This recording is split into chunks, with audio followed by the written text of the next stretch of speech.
It's time for Ask the Tech Guys. I'm Leo Laporte. Coming up, the perfect tablet for a 4-year-old. And I'm Mikah Sargent. Then we hear from Craig Hockenberry about the sad end of Twitterific. Plus a visit from the GizWiz. Ask the Tech Guys is next.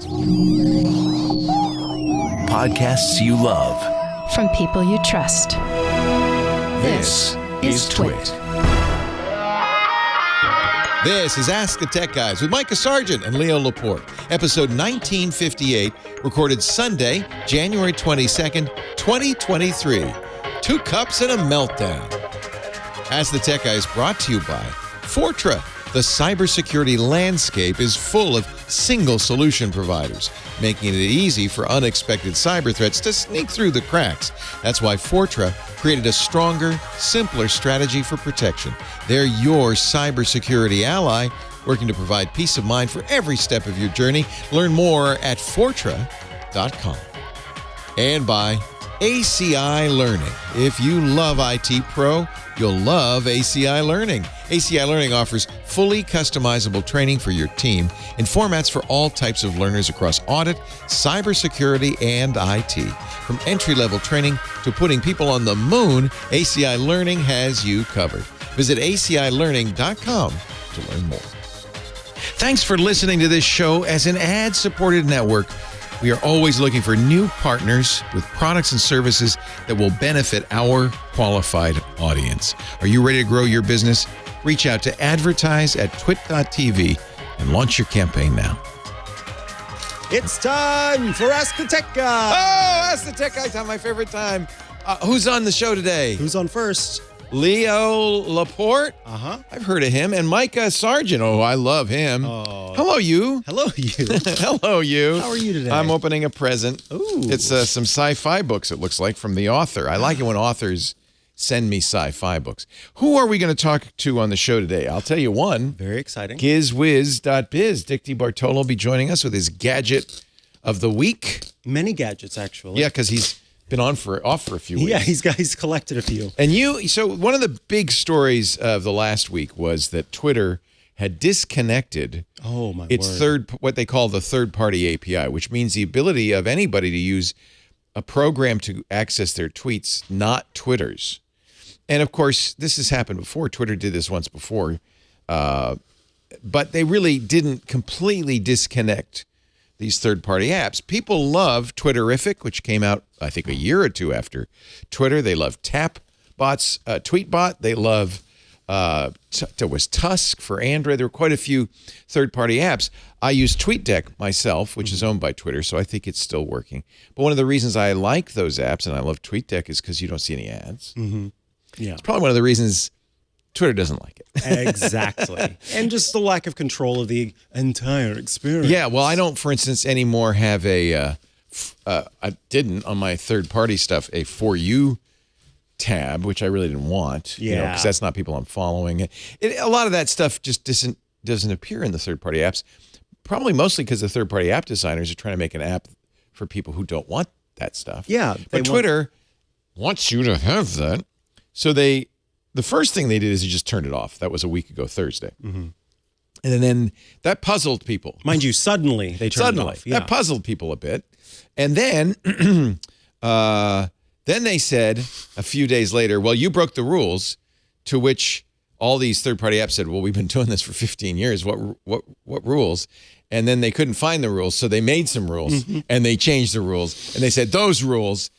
You talked on Thursday to Craig Hockenberry. Oh, I love Craig Hockenberry. Who is one of the founders of the Icon Factory and happens to be at the head of the creation of the first Twitter client. Yes, Twitter did not even have its own client when Craig Hockenberry and team created the first Twitter client, first for Mac and then for iPhone and later for other services as well. This was Twitterific? This was Twitterific, yeah. Twitterific. In fact, Craig wrote a very, I think, tearful farewell, as it is to all these third-party apps, because they're just basically saying, okay, they took it out of the App Store. So we'll have a little segment of that interview that you did with him this past week on Thursday, a week after they were turned off. By the way, thank you. I have opened my present to Bob Freeman. He is the author of the H2 Lift Ships series, and he has now sent me 3 sci-fi books. No one wanted to be lost, cold, and dead in the void's latest ghost ship. Ooh, well, I'll be sea reading shanties those. aplenty. I'll be. Do they have sea shanties in space? Sea shanties. Hey ho, the spaceship comes. So that was one story, and we'll be covering that a little bit later. There's a big story going on right now, which is the Supreme Court is expected to rule when it rules. Usually they take arguments in the first few in October through November, December of a year. And then in the spring of the year, they start making their, announcing their decisions.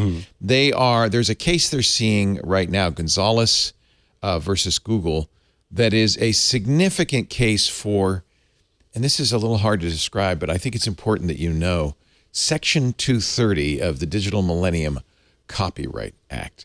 Section 230 protects, they're focusing on big tech, but it protects all tech against frivolous lawsuits.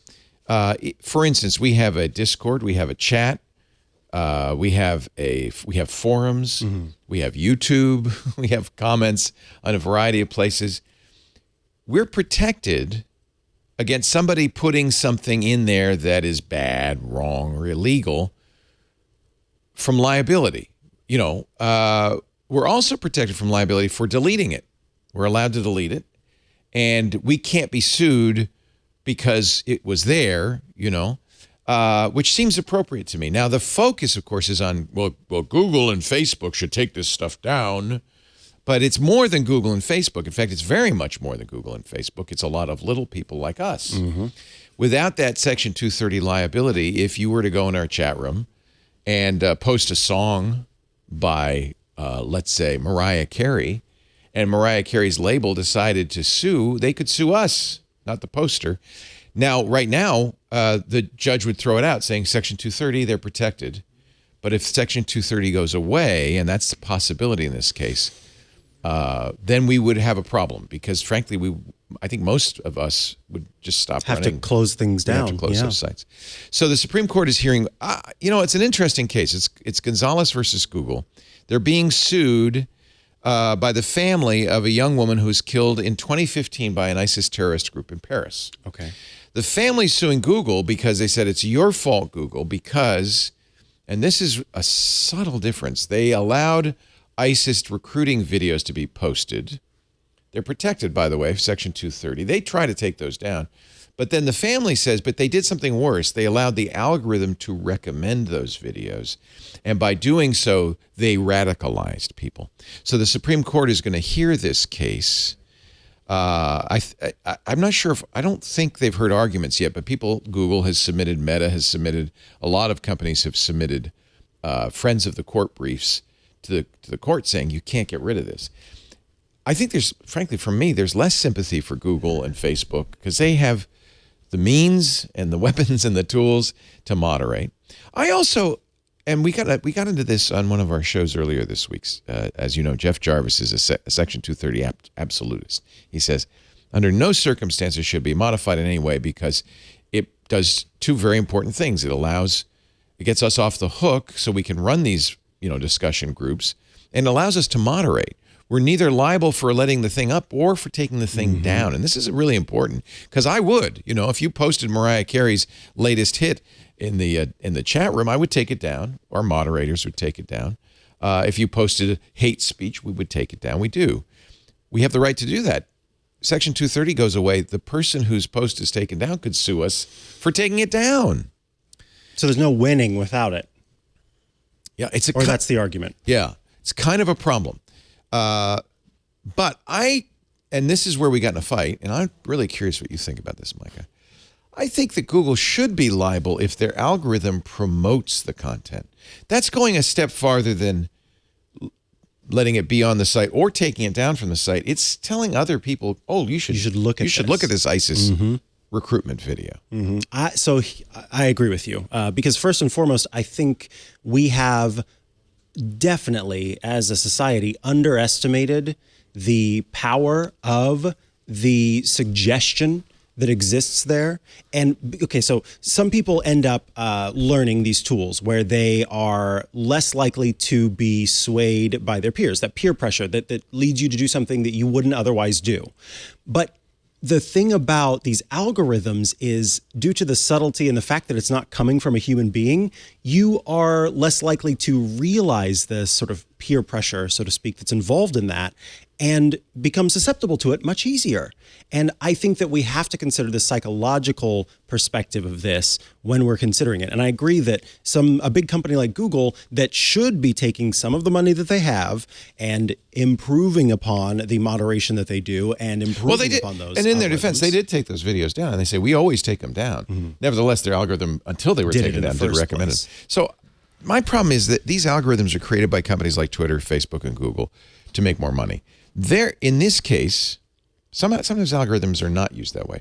But in those three cases, those companies promote, this is that Twitter thing, they promote content because it will keep you engaged on the site. It will make the site more sticky. They promote it. And usually, unfortunately, and it's done all completely automatically. It's not some human saying, well, let's radicalize Mikah. Right. It's much more likely they say, oh, well, Mikah spends a lot more time when we show him these videos. We don't even know what the content is, so let's show him more of them. Mm-hmm. And to me, that is an algorithm driven by a profit motive that could easily go away. I don't like it. Now, the reason this came up is the folks at Reddit. Do you know about Reddit? You've heard about Reddit. You've heard of Reddit. Have you read it? Front page of the internet, I think. Yeah, I'm a huge Reddit fan. Reddit is it's basically a bunch of groups, like forums, where people discuss stuff. But, and I didn't really think of this when I was criticizing algorithms, Reddit heavily uses algorithms. In fact, it's not really done by Reddit. It's done by the moderators of each group. Not so much, in fact, I don't think ever to promote stickiness, engagement, but because there's some automatic stuff, like stuff that gets higher voted or is newer. You can choose how to sort your Reddit feed. And in every case, Reddit doesn't keep it the way it wants it. It lets you choose how you want it. Mm-hmm. But apparently, I didn't know this, moderators also use algorithms to get rid of bad content. Is this through plugins or bots or something? Yeah, there's tools provided by Reddit that, because it's impossible, to moderate a large active forum. Absolutely. Without some tools. So they're concerned that those tools will be hurt if Section 230 is modified to ban algorithms. So I agree, that's potentially a problem. I don't have a problem with that kind of algorithm. I have a problem, though, with algorithms that are trying to make more money by keeping you engaged. Got it. So for you, does the human involvement in the algorithms that the Reddit people are using help? Well, this is the problem, is I don't know if there's a good way to legally draw a line around the bad algorithms. Right. Without getting rid of the good algorithms. And we kind of need algorithms to some degree. I mean, all an algorithm is a computer program. And the problem with the Google algorithm is just some human said, hey, algo, hey, you, all you got to do is whatever it takes to get Mikah to watch more. And the algorithm goes, well, I notice when this, and this happens, Mikah watches more, so we'll do more of this, and this. It's not paying attention to content at all. Mm-hmm. And so it's neutral in that regard, but it does have this negative effect. Every time we see algos used that way, it has a negative effect. I don't know. I'm not sure of my position on this, and I think Jeff Jarvis, the king of moral panic, of anti-moral panic, says, no, you can't start chipping away at 230 because one little chip in the whole facade could fall apart. And I agree, we need Section 230. So I kind of wanted to mention this. We don't normally kind of get into the weeds on this tech stuff, but the Supreme Court is going to be ruling on it, and it could very much change the internet. Other big story this week, lots of layoffs. Yeah, the death of VR. Well, that's what I thought was interesting. First of all, so sorry if you lost your job. And Google, I think, is firing, was it 15,000 people? Microsoft, 11,000. They're big layoffs. This thing that's sad on Google, from my point of view, I was watching on Twitter, a number of people have been there 20 years. It wasn't just... It wasn't just like new people that were hired during the pandemic kind of thing. Yeah. I mean, that's kind of the justification is, well, we doubled our and it's true, we doubled our personnel over the pandemic. We got to cut it back a little bit. Okay, I understand that. but they're firing people, not last in, first out, but well, I don't understand what they're doing. They understand it's their business; they can do it. The algorithms. But I do think that it's interesting that Microsoft has laid off pretty much everybody doing virtual reality. Microsoft, including all parts of virtual reality. Yeah, including HoloLens. They had a virtual reality, or they called it a mixed reality toolkit. So Microsoft is kind of saying, yeah, this isn't going to go anywhere. Meta laying same kinds of large groups of people from that division off. Apple, the rumor is they were planning a VR headset this year and an augmented reality headset next year. Says, we can do the cheap one, but we're not going to do the fancy one. There's too many technical issues for a few more years. We're going to push it out a little bit. Do you think that this is it for VR, MR, AR? So here's... Do you know what all the R's mean? I think that a big part of this is the fact that we had and have this global pandemic, and because there was lots of cash available at the start of it to really kind of let it simmer and let it percolate. And now, whenever you are looking, you're going, well, I've got to go back to my stalwart and true Clydesdales, as opposed to playing around with this pony that may or may not result in some financial gains for us. And so I think a lot of companies are just kind of getting into that panic mode and going, we've got to cut somewhere, and we don't have the money to fund all this research to make this technology truly work. So I don't know that it's necessarily that AR, VR, MR is not going to work or will never work. I just think it takes a huge investment because it's all so new and bright and needs all of this research put into it. Apple seemed to really think that was going to be the next big thing. Meta certainly did. Mm-hmm. Microsoft sort of acted like it. They practically renamed their company for the fact that they had bet on it. Meta, yeah. Because the metaverse takes, in order to be in the metaverse, you have to wear these silly helmets. All right, we're going to go to the calls in just a second. Calls.twit.tv. It's a little different from the old radio show. There's no phone number, although we got to look into that. Maybe we should get a phone number, just make it easy. But it should be pretty easy, even on your phone. If you open your browser, works on a smartphone. Mikah showed us how in episode 1956, if you want to go back and look at that. Just go to your smartphone, open the browser, enter calls.twit.tv, or call, singular. Yes. Like it's a verb. Call, what? Call.twit.tv. John's doing this, but he doesn't know sign language, so it doesn't make any sense. I don't either. So call.twit.tv, and we will take some Zoom calls. If you do it on your phone, it should just open up. Zoom can download if you want, or if you don't want it, you can use your browser on your phone. And we know your microphone and camera work, so we think that's going to be the easiest way to do it. One more thing. Do you ever use Amazon Smile? Oh, Leo, this broke my heart. Yes, I do. So smile.amazon.com, and every purchase you made on Amazon, a few pennies would go to a charity of your choice. Mm-hmm. I did Doctors Without Borders. ASPCA. Yeah, because you like animals. Do. I like people. Yes. So it's just a little difference we have, a little difference. Amazon killed it. Mm-hmm. On a Wednesday night after 5 p.m. Yeah, but somebody on Reddit who used to work in that division said, let me explain why they did Smile and why they're killing it. Oh, I didn't hear about this. So the big problem Amazon had some years ago was that you would go to Google, search for a product, then, in fact, I bet you still do, click the product and buy it on Amazon, which means Amazon was paying Google affiliate fees. Okay. So much so that it was costing them, I think, millions, if not billions of dollars a year. Okay.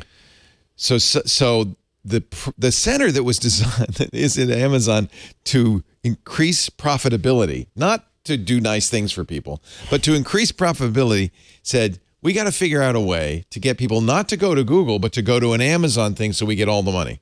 And they said, look, what if we'll do this? If you go to smile.amazon.com, we'll donate a percentage, much smaller percentage than we'd have to give to Google, to a charity of your choice. And then we convince people, because Smile only works if you go to smile.amazon.com. Yep. So it was really about not putting money in Google's pocket, much less about putting money in charities' pockets. Holy moly. And now Amazon says it's going to close it in order to, quote, focus on its philanthropic giving to programs with greater impact. Yeah, the way that they sold this was, we just really think this hasn't had an impact. Yeah, it's all lip service. It has not grown to create the impact we'd originally hoped. Well, what really happened was people stopped going to Google and started going to Amazon. It's less of a problem. They decided they don't want to give any money to anybody. Amazon is very focused on profit, not so much focused on charity. Right. Bottom line. So I'm sorry to destroy your. I've kind of broken your hopes, haven't I? Yeah, a little bit. I didn't realize that was the reason that the thing was founded. It's just somebody posting on Reddit who said it, but I think it was actually very credible.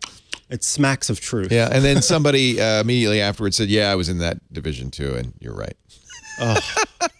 But it makes sense because you also, when you signed up for it, you had to agree to have notifications from Amazon sent to your phone. Yeah. If you turned those off, then they wouldn't let you get the smile. I feel bad. I mean, I really did like the feeling anyway.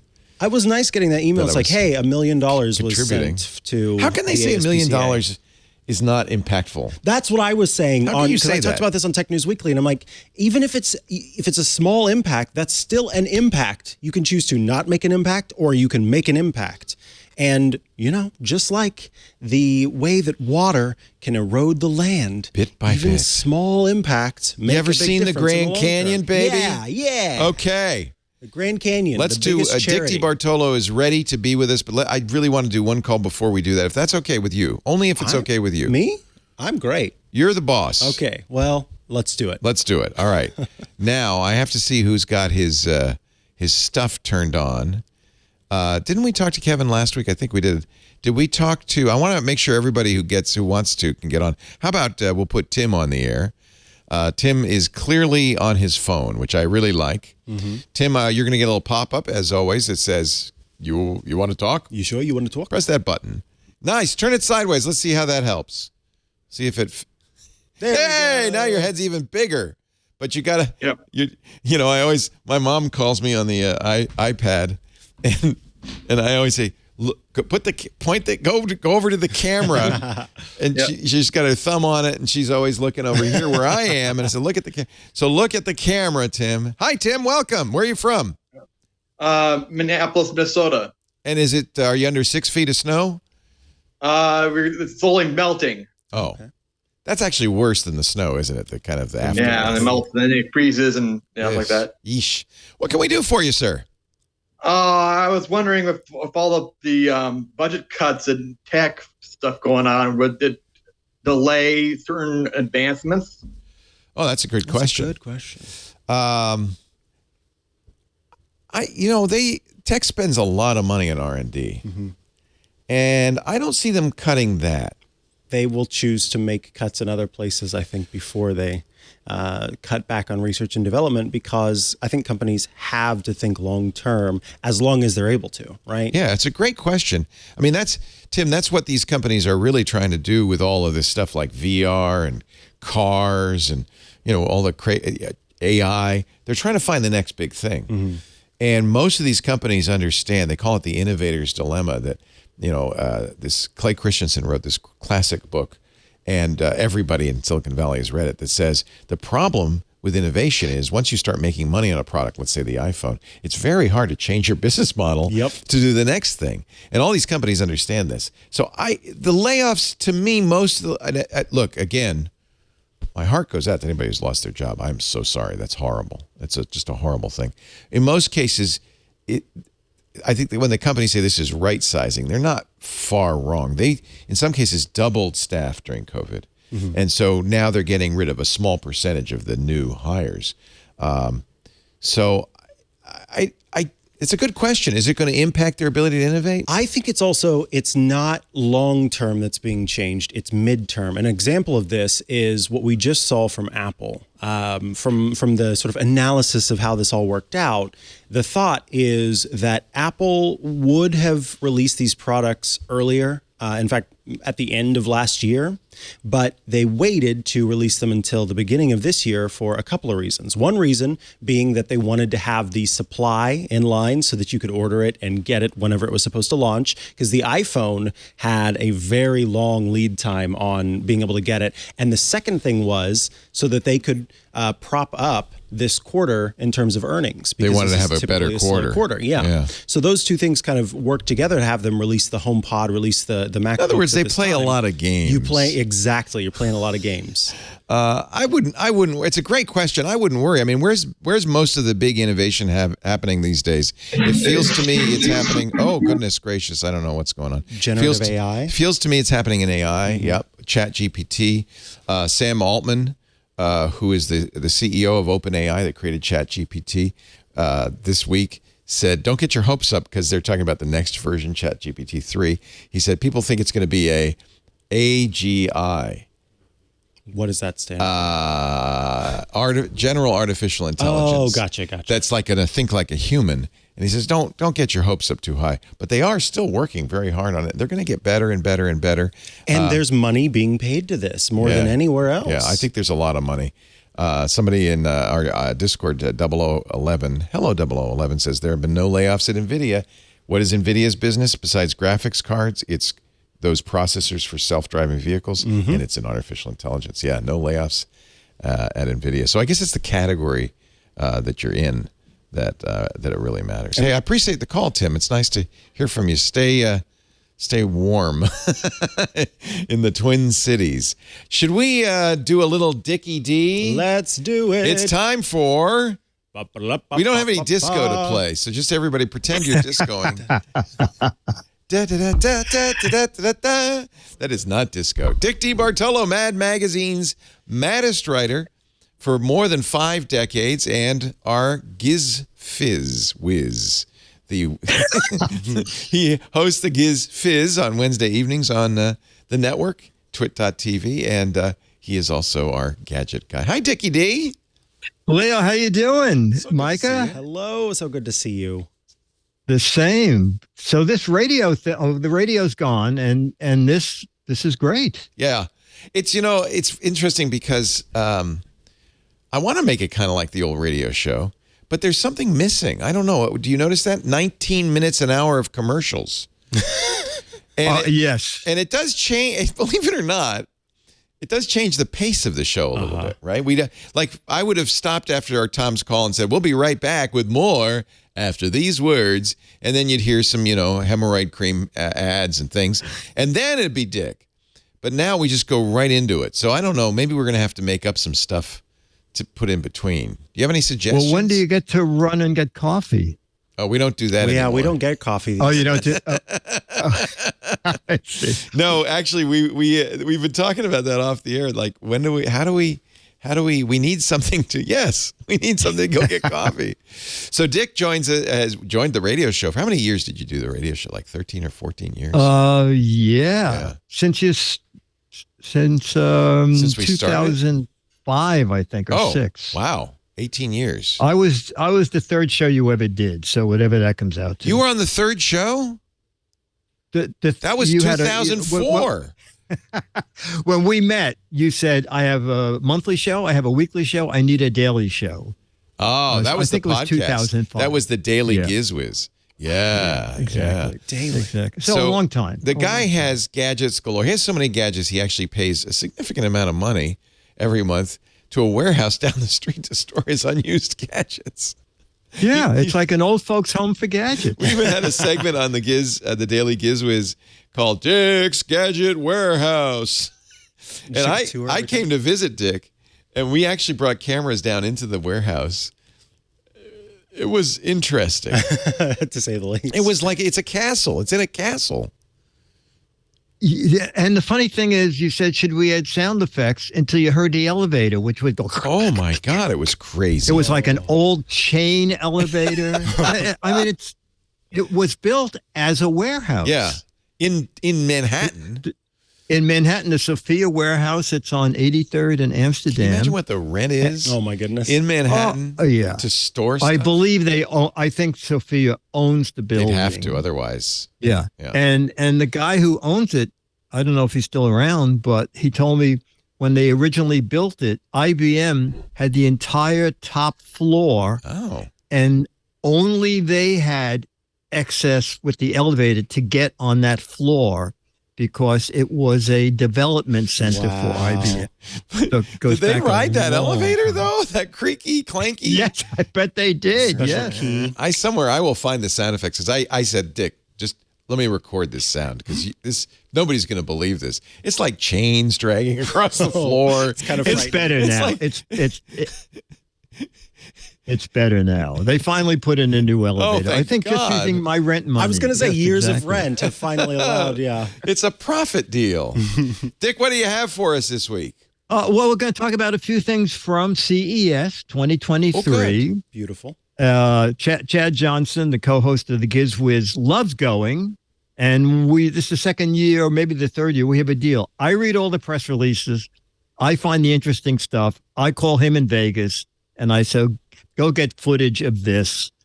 And then I arrange Zoom meetings with the people who run them. So the first thing, this is really neat. You're going to So basically, he does the footwork, and you do you gather the glory. Yeah, exactly. Okay. Exactly. If you can So, call this not glory, exactly. you get the glory. Yeah, exactly. Okay, so Candela was showing just video, and we have some of the video here. They have they say the world's first all-electric please. hydrofoil. Oh, please. So what? the boat is not in the water. It's riding on 3 little legs. Yeah. Why? But it's being why? Because it cuts the friction by 80%. So, Okay. so it's efficient. It's efficient. Not only is it efficient, the hull is all carbon fiber. So with an electric motor that equals only about 67 horsepower, it can go 30 knots. That's really cool. Does it it's- rock it's- less? Is it like Absolutely. The waves can be 3 to 4 feet, and you will be above them. Wow. So this is going to be a smooth ride. And also, I love hydrofoils. They've been around for a long time, but they're very loud because they have really big engines pumping the water through there to get the boat up. But this little guy, it's a 28-footer, sits 8 people. There are a lot of this is cool. cabin arrangements that you can get. Yeah, and 100% carbon fiber. But I mean, it's coming in the fall. This is a Swedish company, and they are already building, I believe the woman said, it's a 60 or 80 passenger hydrofoil electric ferry. This isn't. It's going to run in Stockholm. I have to say, this is not that new. Remember Mark Zuckerberg on the 4th of July Did he a couple come of out? years ago, riding his can you show this? His little surfboard. Hydrofoil surfboard, yeah. Oh, he had an electric. He had a. Yes, I have to press the button. I think you're right. I think there is. There he is. So is that the Oh, my same goodness. principle? I bet it is. Yeah, because there's no boat towing that. Yeah. So I'm fairly certain, though, with these hydrofoils, the way that they work is you press down as you see him jumping. So up what and is down, that? What he's doing that's is to get it to go faster. Yeah, that's what parachutes you forward. It doesn't have a So engine. it doesn't need to be electric to do that. Oh, he's riding in the wake of a motorboat, and it's keeping you going. Oh. I get it. okay. Oh, thank you for explaining that, Yeah. Micah. I thought it was magic. No, this that's whole time. great. That's great. I was going to say that. I'm Right. so impressed. And look, he can do it and, And hold then an he- American flag. Yeah. That Well, he is- uses the flag for direction. That when he balance, switches hands. Help me. It's an above So when water, will this? ride. I like this boat. I would like to Yeah. buy this boat. Can I buy it now? You can. They sold 150, and Leo. It starts at $380 or $90,000. Oh, it's a little pricey. So you're not going to. No, it's a little pricey. Is it too? Is it for more than a boat like that would be normally? Because I don't know what boats cost. Yeah, it's a little bit higher, but Okay. the finish from the videos, they do amazing stuff. They amazing. Do most marinas have electric plugs for these? That is a good charge your battery. question. Yeah. I do not know that. Well, That's an interesting question. I bet they do because there are a lot of folks who live on their boats and Right. they will So they have be to have 240. parked there, Yeah. and have everything plugged in. Yeah. That's one of the reasons they're building a new marina down there. We had 30 amps at every dock. Oh, that's not enough for these. You need 40. No, well, you can do it wasn't 30, enough but- for the liverboarders either. Yeah. I have something you might be interested They make in. these boards out of liver too? Out of liver? Never mind. Never mind. I'm sorry. That was out of okay. left field. I got it now. Liverboard. Okay. Yeah, that's all right. If you have to explain it, it's no good. What else do you have for us, Dick? That's okay. Okay, Sky Ted. All right. This Sky is what? Hi, Sky Ted. Sky Ted? Yeah. Okay. Sky Ted, the silent bubble mask. Is that him? Is that Ted? Okay. No, that's a doctor who is Dr. worked Frank. on this project. So a lot of big aircraft manufacturers are behind this because it muffles conversation by 80%. So now that like Delta is Here, going to start let's try this, offering- Micah. It's muffled. What? Muffled. can't hear you. Can I have a muffin? What? A muffled muffin. Why would that's you why want? you- Why would you want to be muffled? This is You're sitting in the middle seat and you want to discuss something with somebody. You're talking, but who are you talking to? So you have a microphone in there? Of course you do. Oh, so That's this the is for whole- when they allow cell phones on planes, is what this is. Yes, shortly. Delta is going to have free Wi-Fi for all. Oh, I It's get for- it now. It's for confidential. It's for making Yes. confidential calls, no matter where you are. It's going to Put be it it's on, you pitched talk toward into business. it. Yeah, and then they can't hear you. Pilots outside. love it. And the next thing they're going to do is wrist restraints so that you don't have to fight over the center armrest. Yeah. They're just going to tie you right into it. Okay, pilots, you get your muffins. All right. So instead of having a passengers. whisper And they also- quietly into your They also phone. say it's good for gamers who would be watching something and yelling and screaming, and this way no one will hear them. Yeah, so you live in a small house and your roommate works the night shift and roommate's trying to sleep. You can play What? and put this on. You can go, I'm losing! Get in here! And then you don't have to worry about waking up your Can I just say, roommate. Dick? I don't think this one's going anywhere. But okay, fine. Okay. Is it I a think with the mask people like backing it, it is. a COVID mask? So it's As well? As well? Does it respirate? I didn't try it on. Okay. So I don't know. Chad, does it respirate? what else? What else? The you next got? one, it is weird. Okay, the motion pillow Sold. that comes with a little box Sold. with You a haven't even- microphone Oh no. that listens No. to you snoring. No, there's okay? a guy in my pillow. There's I a, don't- there's a a- man. Okay, all right. Doctor. So I said to Chad, This is are they so weird. kidding me? He went to the weirdest booths. Oh Yes, my God, yes, it's I- creepy. well, You're good Okay. at this, Dick. Yeah, he's Yeah. been doing it for So- years. Yeah. I said, ask the guy, why is that pillow doing that so much? So the guy said, we only wanted to attract attention. Oh, So, So it normally what you doesn't move do that much. is you put the little box out that listens for your hearing. Yeah. Sensors in the pillow can tell where your head is. Mhm. And so when you start snoring, it registers where your head is Does it now. move you up? Is it to wake yes, you up, there- or is it just to? Reposition your airway. The guy said the little in that pillow, there are 4 different airbags that slowly inflate to change the position of Oh. your head. So if you're snoring and you change, if it can move your head to a different position, you'll stop snoring. Is that true? Exactly. Oh. Exactly. And then it can register when you stop snoring, and it Lisa knows just the best elbows position me for you. with a sharp elbow, and that usually gets the Well, job that's done. cheaper. Yeah. That's cheaper than Or that. That's cheaper. let's combine these and wear the muffle mask to bed. Yes. There you go. There Perfect. you go. Perfect. Yeah. Perfect. Is this pillow And for also- sale or the muffle mask? I forgot to ask you about that. Are those both Let's see. available? Muffle Mask is going on Kickstarter in Oh, March. it's a Kickstarter. Okay. The pillow is for sale in Korea, but you know what? He said $600 to $700. Oh, And- no. I know. So I did a web search. Does anybody make something like that? And does it cost that much? And I found there's a company called Nightronic, Nite Tronic, and they do the same thing, and it's $500. But they just put little cats in the pillow instead of a motor. You have to trade them out every once in a while because they grow up. Yeah. So. Yeah. Wow.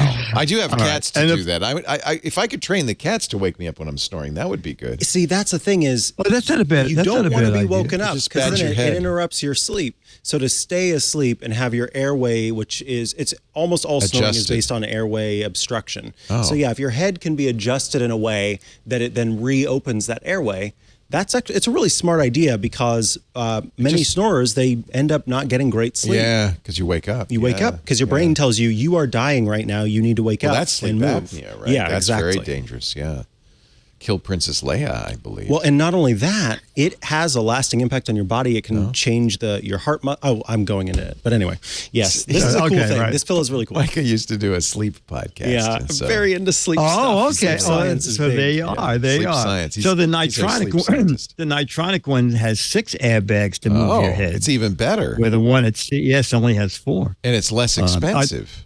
Yeah. And the final thing is just silly, but I think it's neat. It's called Doggy, Oh, it's so cute. and it's coming out in September. And watch its tail. its tail can say words. Exactly. And what's kind of fun about this is that each member of the family can play with it, name it differently, and how you play with it is how it will react the next time you punch So it in your remembers name. you. Okay. Yeah. I love and the it's tail gonna- wag thing. That's really cute. Oh, he threw it Isn't a that bone, cute? and it all gets all happy.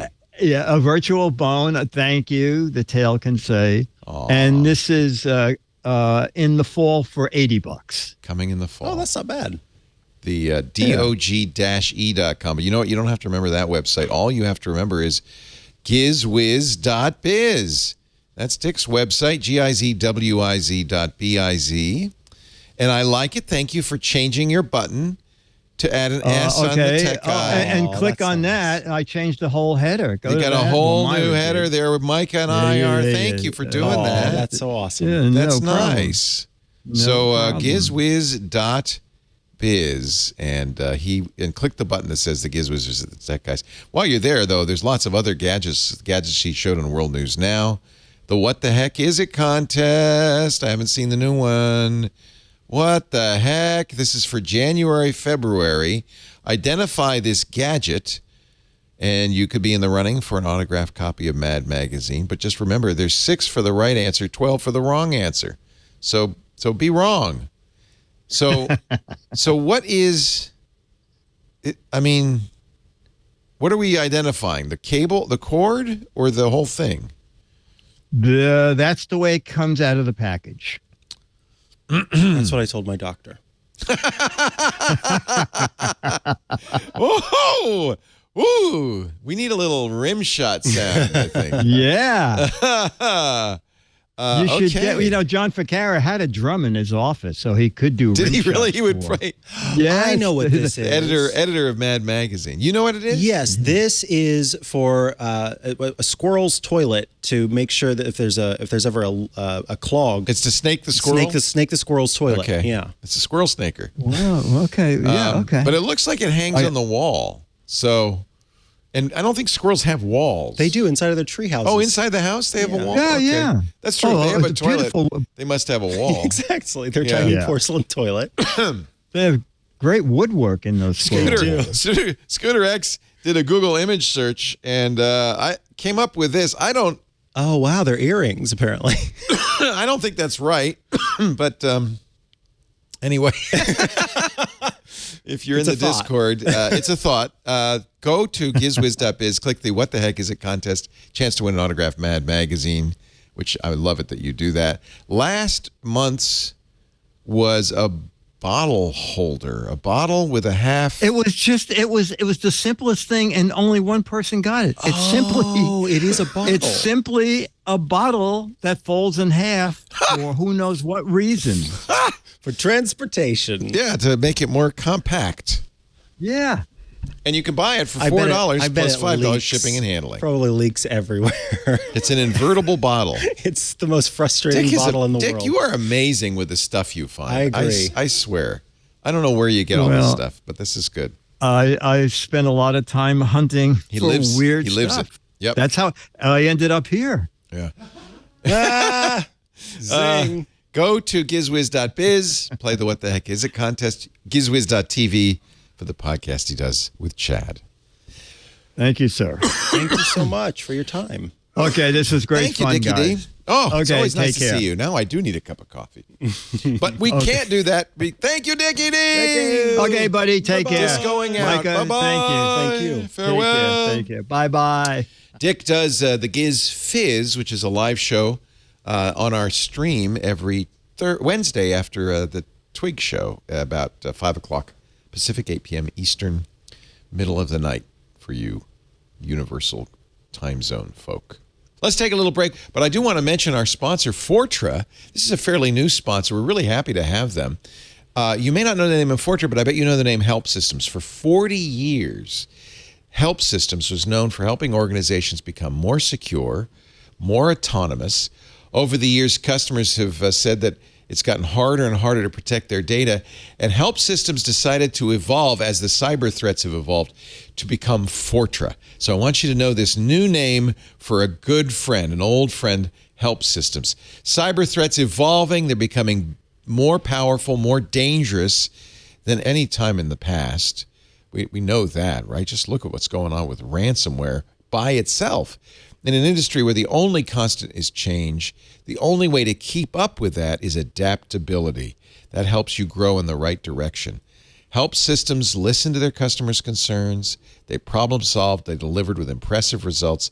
They're a different company today. That's why Help Systems is now Fortra, F-O-T-R-A, your cybersecurity ally. Same people-first philosophy, same best-in-class portfolio you came to expect from Help Systems. Fortra helped transform the industry by creating a stronger line of defense from one provider. They work with the top 10 Fortune 500 banks in the world to help keep them secure. That should give you some assurance that these are the guys. Their infrastructure helps support nuclear power grids. Are you ready for that? And other important utility services. If you're mission critical, and you know every business is mission critical to the business, you need Fortra. Fortra focuses on the areas of where technology meets humanity, including securing infrastructure, because humans are the weak link, aren't they? Let's face it. Securing infrastructure, you got to have that in a nuclear power plant, right? Securing data, security awareness, operational support. They have complete professional security services. They can do it all, pen testing, security consulting, social engineering to help you handle social engineers. And the idea is, of course, if you have your own IT team to work with your IT team, but they can also provide managed security services. So they can do it all. They have managed detection and response, managed data loss prevention, IBM security services. Throughout every step of your journey, Fortra experts are determined to help increase security maturity. I like that. Security maturity while decreasing the operational burden that comes with it. And you know, everybody who runs a business knows this stuff starts to get, challenging to find the people, to pay the money, to get the technology you need. But Fortra can do it all for you. For organizations, Fortra knows the road to creating a stronger, simpler future for cybersecurity begins with a daily commitment to listening to each individual concern and providing integrated, scalable solutions. Check out all the critical solutions and experts the Fortra family has to offer, including through the combined intel of Fortra's Agari and Fish Lab solutions. You've heard of those probably. They have that Fortra quarterly threat trends and intelligence report, which is huge, very important, a resource that provides an analysis of the latest findings and insights. So you understand the key trends, what's going on in the threat landscape. You got to know what the threats are before you can protect, right? Mm-hmm. Fortra's approach is really something unique. In pursuit of a better future for cybersecurity, they're driven by the belief that nothing is unsolvable. Positive change makers, your relentless ally, providing peace of mind through every step of your cybersecurity journey. You need Fortra. Set yourself up for success. Fortra.com to check out one of their free trials or demos today. Here's to a stronger, simpler future for cybersecurity. Who's in? Visit Fortra.com to learn more. Fortra. That's Fortra.com. Thank you, Fortra, for supporting Ask the Tech Guys. Thank you all for supporting Ask the Tech Guys. We really appreciate everything you do. So this is the part where we would go, okay, thanks for listening, and now we'll be back after this word from your local stations. We could have Craig Hockenberry join us while we take a break, if you want. I want to do some more calls. We haven't done another calls, but Craig will come up in just a little bit to talk about what happened. I feel so bad to Twitterific, which was really the best, one of the best. I guess there were some others. Certainly the first. It was the first Twitter client. Now, sadly, no more. And wait till you hear about how they found out. It's just frustrating. All right. I'm not going to take, let's see. Dan has his hand raised. Dan, you don't need to turn on your camera if you don't want to, because, you know, this could be a phone call via Zoom. So, Dan, I'm going to send you the note. Press the button, unmute the microphone, and speak to us. Hey, how are you? Hi there. It was a little strange. It took me out, or it took me to another. Anyway. Yeah, it looks a little weird when on your end, which is because what's happening is you're in a lobby, and this is for everybody who we will pick up later in the show too. You're in a lobby, and then I move you into the on-air room, and so there's a brief moment where you get a pop-up that says you're being moved to another room. You say, okay. Now you're in the other room. We can hear you. We don't want everybody in the lobby to be able to talk because it would be a little crazy. No, of course, yeah. But it took me actually to another app on my computer. And then I had to move it back to the right thing. We're going to have to work on this. John, where are you calling from? I'm here in Leesburg, Virginia. All right. Is that the home of the Confederacy? No. I just thought it might be. I don't know. No. Okay.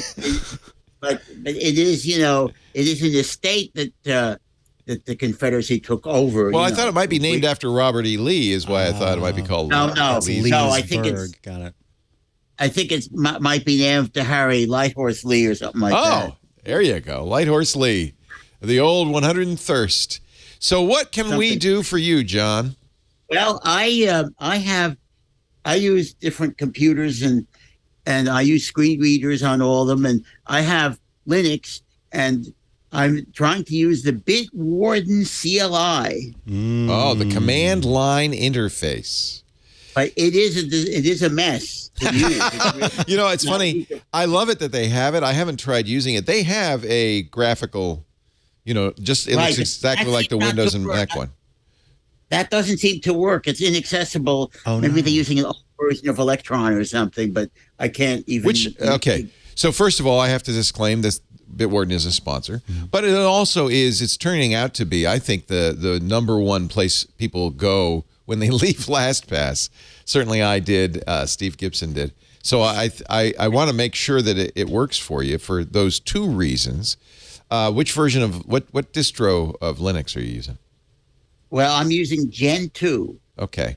And Gen 2 is a little strange because you build your own apps in Gen 2. But in Bitwarden's case, you just download a blob. Okay, so you didn't do the portage thing. You use the blob. I did do a portage thing, but all it gives you is the blob. And then the blob has this is a little bit geeky. Everything in it. The blob has what's the extension on the blob? Is it a snap or an image? No. It's just a binary. It's just the actual thing itself. And then you have to. So they have instructions, I presume, saying you have to set permissions on it so that you can execute it and that kind of thing. Yeah, and that's it. And then you just run it. BW is the name of it. Yeah. And has sub commands all over the place. I'll have to. I haven't. So I in the Linux I use, which is Manjaro, and is a. Well, try it. It doesn't matter which version. No, it works fine. It works fine. I use it all the time. I installed the command line version, though. Oh, I haven't tried the command line version. I will try that. The GUI. Yeah, the GUI works. The GUI was also the GUI. I downloaded it, but my screen reader didn't detect it. So you're blind, and that would be very helpful for you if the command line version worked, because it's text. Right. And screen reader. Why do you think I done it? Now I get it. I haven't. I feel bad because I have not played with the command line version. When you type BW, does it run? Well, it runs. I mean, it's not broken or anything, but in order to actually get to do anything, it's a very complicated process. You have to use JQ, which is a JSON processor in there. Oh, that's crazy. That's crazy. Have you done the BW space dash help? Of course, yeah. Okay. So you've read the help page. I'm looking at it right now on the BitWarden site. I read the help page and look at the example of creating to create something. You have to get a template and then go through. No. That's not ideal, is it? No. Yeah. And to edit something, you look at do a BW edit, a BW help edit or edit. Yeah, unfortunately, I don't have Linux in front of me. I'm using Windows, so I don't. I can't try this. Getting prompted for authentication using an API key. It does look complicated. So let's find a better command line password. 1Password has a CLI. I'm going to suggest, since you're already using Linux, that you try one of the open source passwords. The managers, the one that most people seem to like a lot, is called Key, KEEPAS. Yeah, I tried. Yeah. I tried KeePass XC, and you didn't like that? Work. No, because you couldn't. The iOS and the Mac version. Didn't work right. That's an issue, isn't it? That's one of the problems with these open source things is they often don't have mobile versions because that takes a lot of effort to make it. You need a developer experienced in this. Yeah. It was better. So this is really designed to be used from the command line in Linux. And then, if you have to do it on your phone, then you have to manually enter it. Do you use a screen reader on your phone? Oh, yes. I do. On the phone, it all works. I mean, on the phone, I got to work on the phone. So I'm going to, we do have a guy in our Discord, Changeling, thank you, who says, I'm also a screen reader user. The thing about Electron apps is they're really good or they're really horrible usually. He does say 1Password offers the best screen reader experience, even with the recent changes. They've got a team devoted to it. I'm guessing Changeling's not using it on Linux. That adds a whole extra layer of complexity. I have 1Password on my version of Linux. It's not the same one that you're using. Oh, good for you. And it works. Okay. It's not, is it, they do have a command line version. Yeah, maybe it's worth trying that. Have you already set up BitWarden with all the passwords and everything? Yes, I did. I have. I've set it up because, I listen to these crazy people on the That's your mistake right there. Right what were you thinking? I know. So it is, it kind of works. The only real bad problem is if you get the item and you have a long note, but the way they give it to you is the whole note is there with /ns to separate the lines. And your screen reader says /n every time. Well, no, and I can do it. I put it into Emacs and then I kind of can get it to work. Yeah, because those are obviously it's using different. This is a complicated issue that Linux users run into. Mac, Windows, and Linux all have 3 different ways of ending lines. The Mac uses Command N, Windows uses Command. I mean /N. Windows uses /R and Linux uses /CR. So but this apparently comes right out of the blob, out of your blob. Yeah, and so it looks like it's for it sounds like it's for a Mac. Emacs is smart, and any good editor will be smart enough to go, oh yeah, that's a line ending. No, but Emacs doesn't consider it a line ending. Oh no, so it's all jammed together. It's all jammed together, and you see there's a / character and an N. Oh my golly. Oh my golly. Hey, John, hang on just a second, because I'm going to try something we've not done before, but I feel like maybe we could do this because, and I don't know if you remember from the radio show, Julian Vargas was a regular caller, techjv.com. He's blind. I know. Julian's great, and he helps people, and actually on his website gives out his phone number and everything. And right. I haven't tried him with this program because I thought it was a little beyond. Well, here's some good news. Julian's What? here. Woo! Hi, Julian. Hi, Julian. Hey guys, can you hear me? Yeah, you sound great too. Okay. This is the first Awesome. time I've had two people in the same room conference, and it's worked Oh, great. wow, you brought him into it. Okay, great. Look at this, John. That's talk about service with a smile. Thank you for calling, Oh, my Julian. God. I appreciate There you it. go. Well, I'll say right off the bat that I unfortunately don't have any helpful insight for him because I'm not a geeky Linux user. And by the way, I say that with the most utmost respect and admiration because I I'm wish impressed. Not only is John using Linux, he's using Gentoo, which is a very geeky distro, Some and hard mode. Emacs. Yeah. Wow, I'm impressed, John. We're going to have to get you doing some Lisp in just a little bit. Oh, I've done a little bit of Lisp, but Nice. you know, it's not my favorite language. Let's put it that way. It's but, my favorite, but that's okay. You can do Python. It's all right. I'll forgive you. But I've done a little bit of Lisp, a little function I had to write, you know, and Yeah, Emacs uses its own version called eLisp, but it's amazing to have this editor that you can completely configure. So, Julian, what do you tell people who call you and ask for help with password managers? What do you find works the best? What I wanted to say was I wanted to get this out there because you guys do recommend BitWarden, is that I made the switch from LastPass to BitWarden, and it's gone well for me. I wanted to report that it is accessible on Windows, iOS, and Android, which are the three main platforms that I do use. The only stumbling block I sort of ran into was the thing with the captcha when you're first setting up, but I was able to get around it all the times. There was something about doing an accessibility cookie or something like that, and somehow, some way. I never ran into a captcha, by the way, on setting it up. I hate captchas, and boy, I can only imagine. Yeah, wow, I hadn't considered. That's why they do those audio captures where it goes And you can barely. Yeah, exactly, that's right.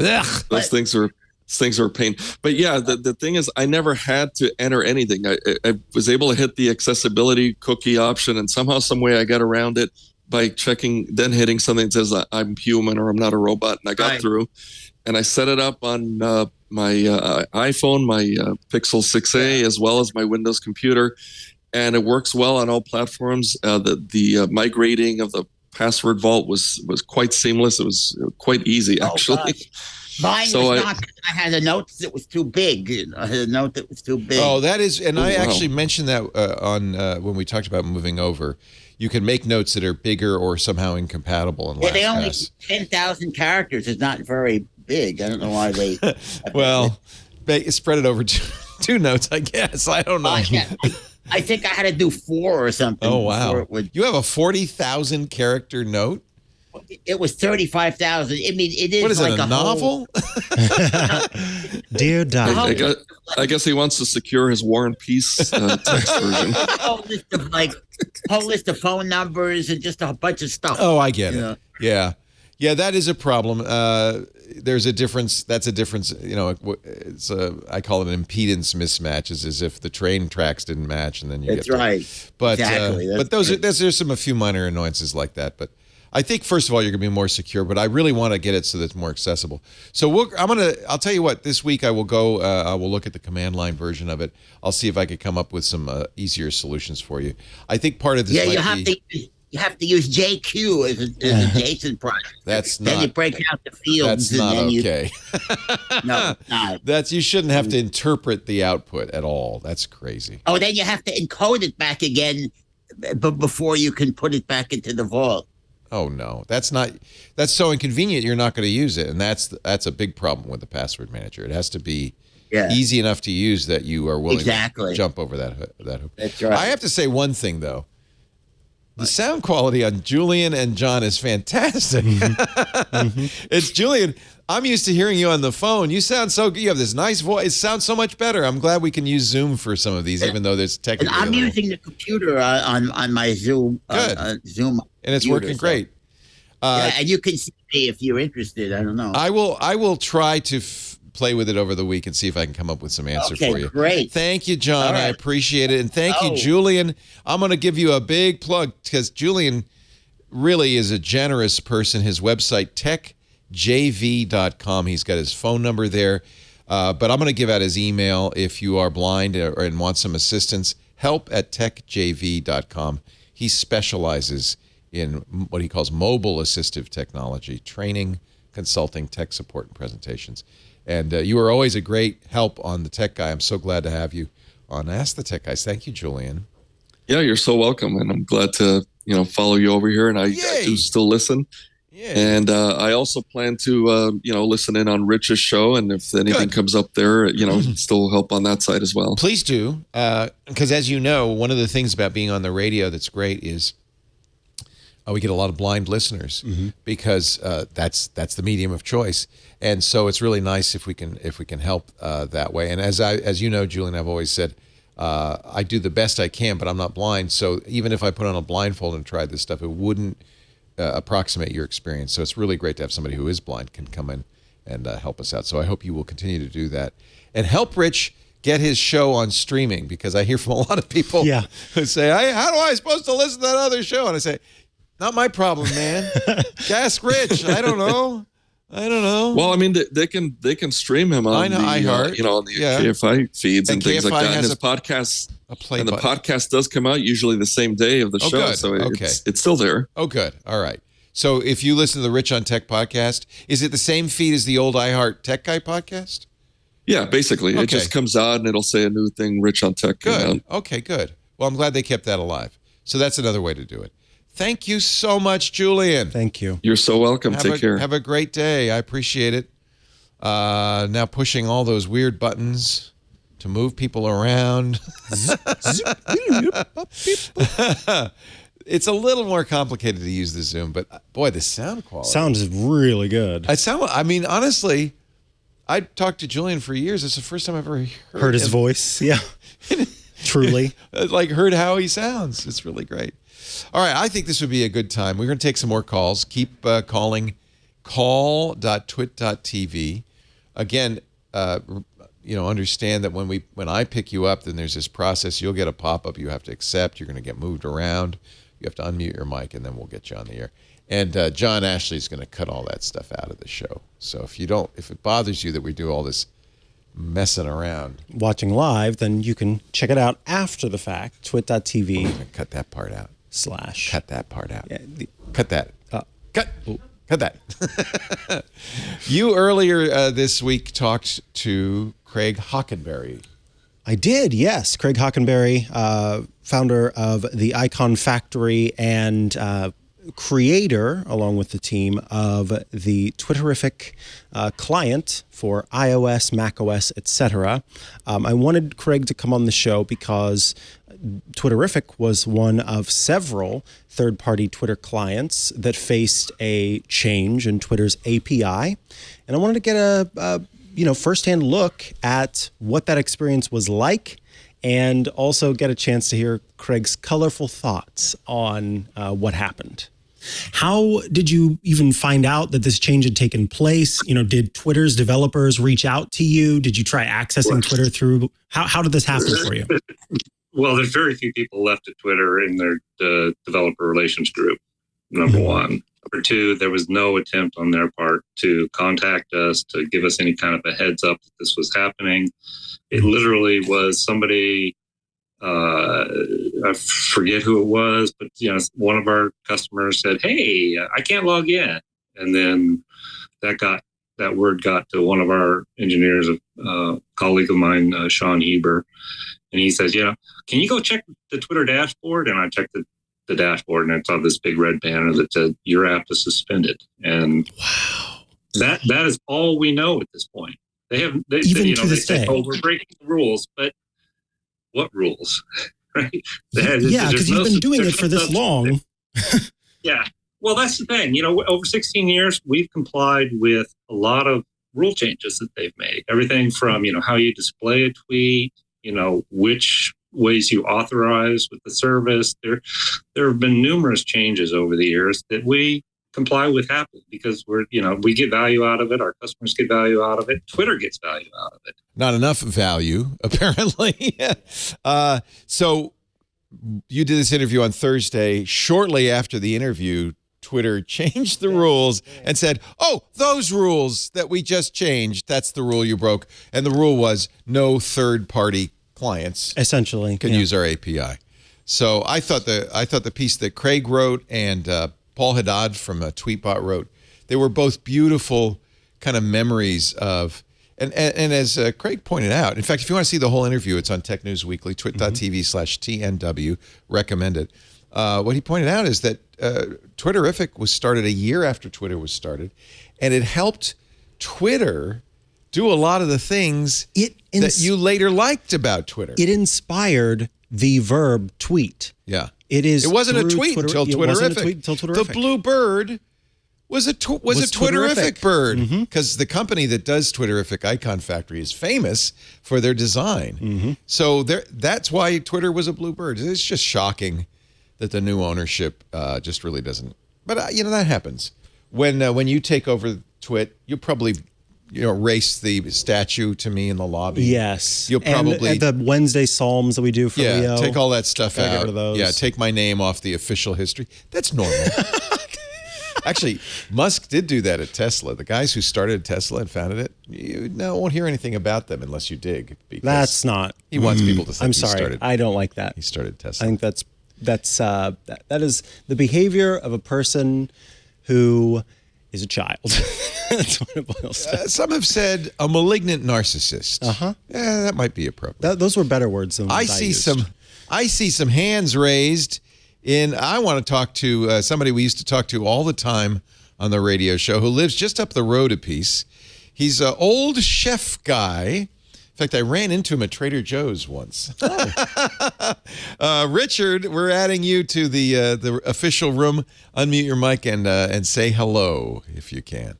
We're also going to, Chris from Miami, our coffee guy, we're going to talk to you in a bit, Chris. I just wanted to get a little more caffeinated, so during the Craig Hawkins interview, I ran out. Hey, how are you? Now? Yes, maybe now. Yes, you're on, Rich. I love the roller coaster ride of you're connected. No, you're not connected. Wait, now you're connected. Thank you, Zoom. One of the things that is going to happen, I hope, that's going to speed this up is Andy Carluccio, who's been really great. He works at Zoom. He's really helped us with all of this. He's going to write a script that will make this easier for both sides, I'm hoping. So anyway, Richard, hi. Good to see you. Hi. Great to see you in the new old setting with the new format. How do you like the clock? I like the clock.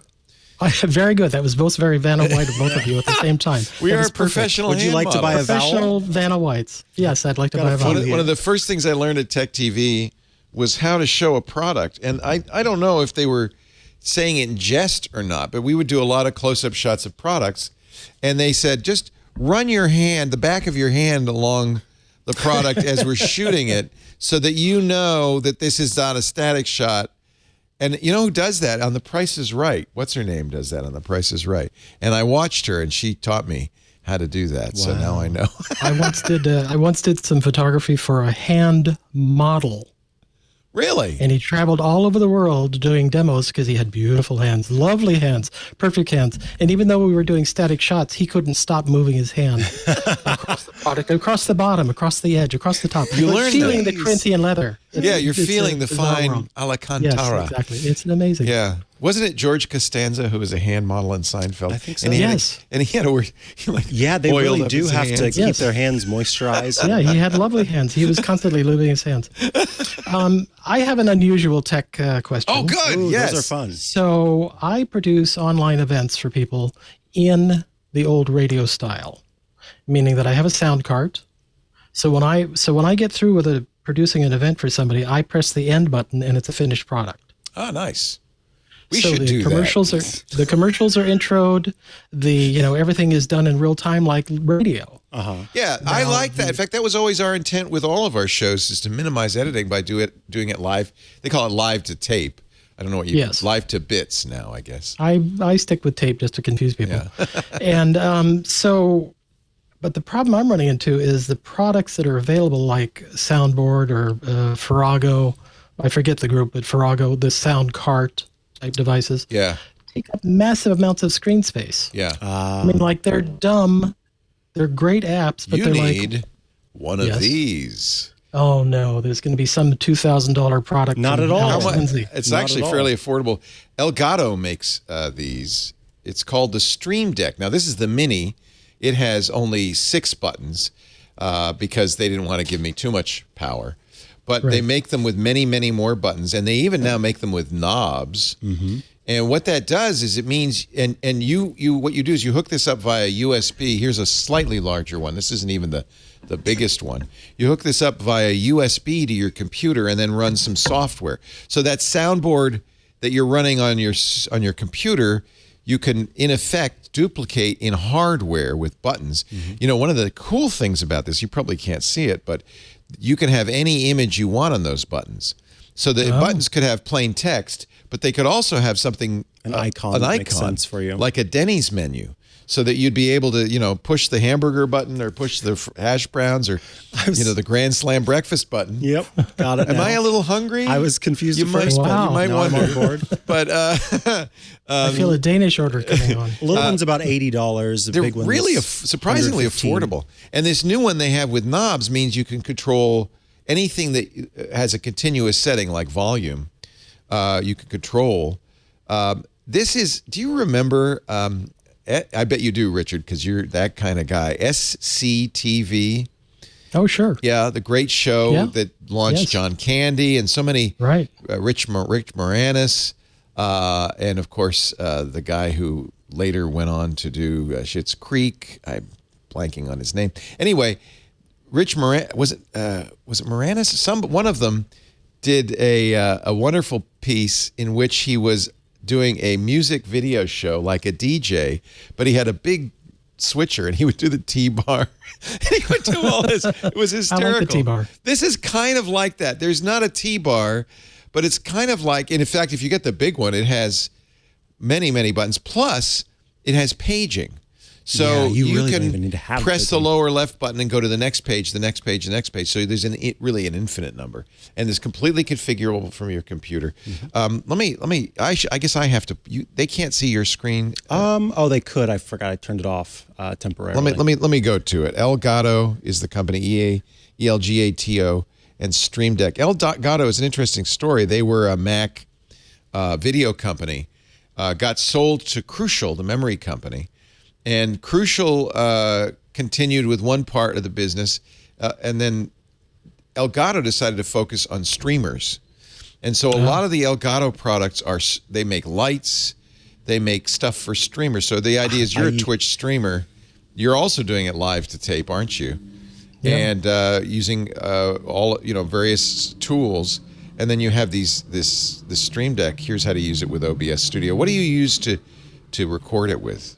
It depends on what the guest wants me to use. It could be Zoom, it could be Meetin, it could be Instant Teleseminar. I think this would work with all of that stuff. So let me show you. You could even create custom automations if they're not built in. Yeah. There are some tools that I use with mine that are not like Python directly. Yeah, scripts exactly. And stuff. The Stream Deck.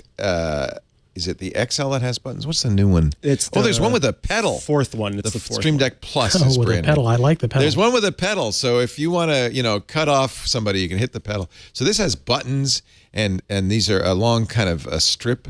I think this is a touch really screen too. This is basically a soundboard like you would be on your computer, except much more flexible and powerful, and not taking up any space on your computer at all.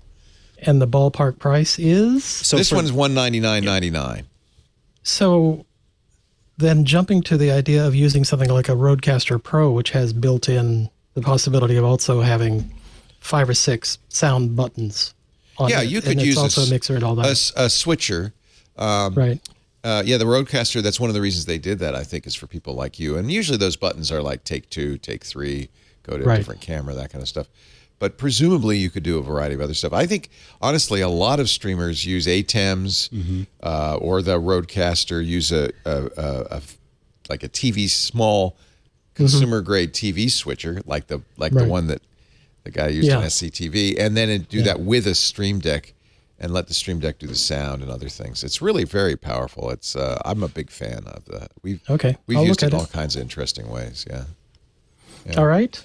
Hey, that's cool. That's yeah, great. And question. Where's your website so we give you a plug so people want to use you? TalkToMeGuy.com. TalkToMeGuy.com. Just did a show this morning. Talk to me. Try not to spit coffee out your nose. Yes, TalkToMeGuy.com. That's such a good name. TalkToMeGuy.com. You did a show this morning. What was it? Can you tell us what it was? I was talking to somebody about sound technology for healing. Nice. with real science. Oh, I behind forgot. it. You do a lot of that, don't you? Kind of. Yeah. Kind We of. could talk about Susan Bratton if you want to be frightened. Oh yes, Susan Bratton, my college classmate. Oh, she's really hitting it hard. She's in still all good alive? ways. Oh, I guess she probably says Leo Laporte. He's still alive. Right, still alive. Yeah. No, she's alive and She was zesty. a sex educator for a long time. She still is. But now And, she's also gotten to, she's really respected in the world of all the conferences, not just because Good she's a for hot her. blonde, but, really become a very intelligent. I'm trying to remember if she was in my. I think she was in my class at Yale. I believe she was one of Okay. the few who went on to fame and fortune. Well, she started out doing interviews in Silicon Valley before it was Silicon Valley. So she was Silicone or silicon? Well, silicon in her case. Okay, yeah. Well, it could, in her case, it might have been silicone. You never know. Yeah. And then she's become an expert, pretty nationwide known. I mean, she's an intimacy expert is probably the more appropriate way to describe it. But she's famous for her big hats. I don't know. Does she still wear the big hats? Yeah. Yes. That's great. Yeah. She's famous in different circles. But yeah, no, she's really good. Oh, I think she's the greatest. I really do. She's really smart. She's really good at learning who the audience is she's talking to and how to talk to them. Super smart. Is she up here? Yep. She's in Mill Valley. Oh, I didn't know that. Yeah. Cool. When she's not traveling in Mexico or Santa Fe. Yeah. She has a podcast too, the Wellness Mama podcast. Yeah. Wellness Mama. Not kidding. I love it. Hey, a pleasure talking to Thank you. Welcome as to the always. new show. Old chef guy, my good friend Richard. See you at Trader Joe's. Exactly. Alrighty. Thanks. Bye. Bye. Bye. So it's great. We're getting all the old timers. I got to do this. I gotta bring our coffee guy on. He before the show he was trying to ring through, and we haven't yet figured out how to accept calls on Discord, but we got Chris from Miami on. Now stand back a little bit when he unmutes his mic. It could be a little loud. Hello, Chris. Unmute yourself. Finally, I get to see you. Chris, but I don't see any sound coming from you. You've unmuted, but you need to do something with your system. Some magical thing with your system. Looks like he's using his phone. That's good. He is using his phone? For some reason. All right. Well, I'm using my iPad there we go. Pro. Hello. I recognize that voice. Hello, Chris. I'm just saying, sir. How are? Oh, it's you know iced. what? If I don't say my friends, Mikah might go into a slight meltdown. So I just want to say hello, my friends. I haven't forgotten. Let me see if I can get this. Okay, there you go. You're The just iPad like my Pro's a mom. little You bit put your weird. thumb on the camera. That's the camera where your thumb is. Yeah, I'm in trouble already. This is one of the things that's going to be great about this show. For the first time ever, we're seeing Chris's smiling face. Welcome. Show us what kind of day it is in Miami. Is it a nice day in Miami in paradise? It is a nice day in Miami. If I can, let's see if I can. His thumb on the camera. My God, man! You know what? Apple, Samsung, here I come. No, it is a good question. Why do they put on the side, camera on the side of the iPad? Well, hang on a minute. I'll go guess outside if you and then turn you it can sideways, see it'd be the on the Miami. top. Oh, we're going outside. Am I in heaven, or am I, as Martin Mull said, am I in heaven, or am I in I want to Miami? start by saying that I'm in about 4 cups already on that, and I miss Kim already. So all ice. Call Rich tomorrow because Kim's doing the call screening on Rich on Tech. Hang on a minute. Let me get it. All right, here we go. Wow, that Jesus. sun is orange. Oh, that's not the sun. That's your thumb. Okay. Okay. No, wait a minute. It's as if you're looking through a cup of coffee and through the lens. Oh, look at this. Out on Okay, your balcony. now, Out on your there'll be a way balcony. to- Look at this. There you go. Oh, those trees. Oh, beautiful. Is that the ocean? All right. Oh, man. You're right by the ocean. Well, I live in North, so that's the bay. That's the bay. Yeah. Okay. Yeah. And let me show you. I'm going to show you over here. So it's very. Let's see if I can get out of that. There's the skyline of the Wow, city. the There's Miami skyline. That's there. very cool. So you're in North Beach. That wind is making me. North Bay Village. North Bay Village. Yeah. So. Yeah. Chris so there is you our go. All around. coffee achiever, and we love him dearly. And I'm so glad to have you on the Ask the Tech Guys show. You know Chris. Of course. Now, okay, so Miami Beach is right over there. Across the bay, when you see the cars travel, Miami Beach is right over there. Okay. So now if you go in this direction here, right over there, the bridge, which brings you right over to that area there, that'll bring you over to Miami Beach. But this is the bay because so I get a lot of times I'll get Leo Laporte coming through here with his yacht. Yeah. And he'll come in through this area here. That's where my His yacht new goes. hydrofoil yacht. Yeah. Yeah, basically the hydrofoil. Yeah. So I want to basically get this is that. it. I like that. Cool. I want to get that. I wouldn't get seasick. So every time you say Miami Beach, I don't know if you're old enough. I know Mikah is not. Do you remember the Jackie Gleason show? That was before my time. Jackie Even before Gleason came your out time. in the 1950s. John but Slanina yeah. remembers it. From Miami Beach, and they would do a helicopter shot of Miami Beach. It's the Jackie Gleason show. And then he would come on stage, and he always had a teacup, and he would always sip it,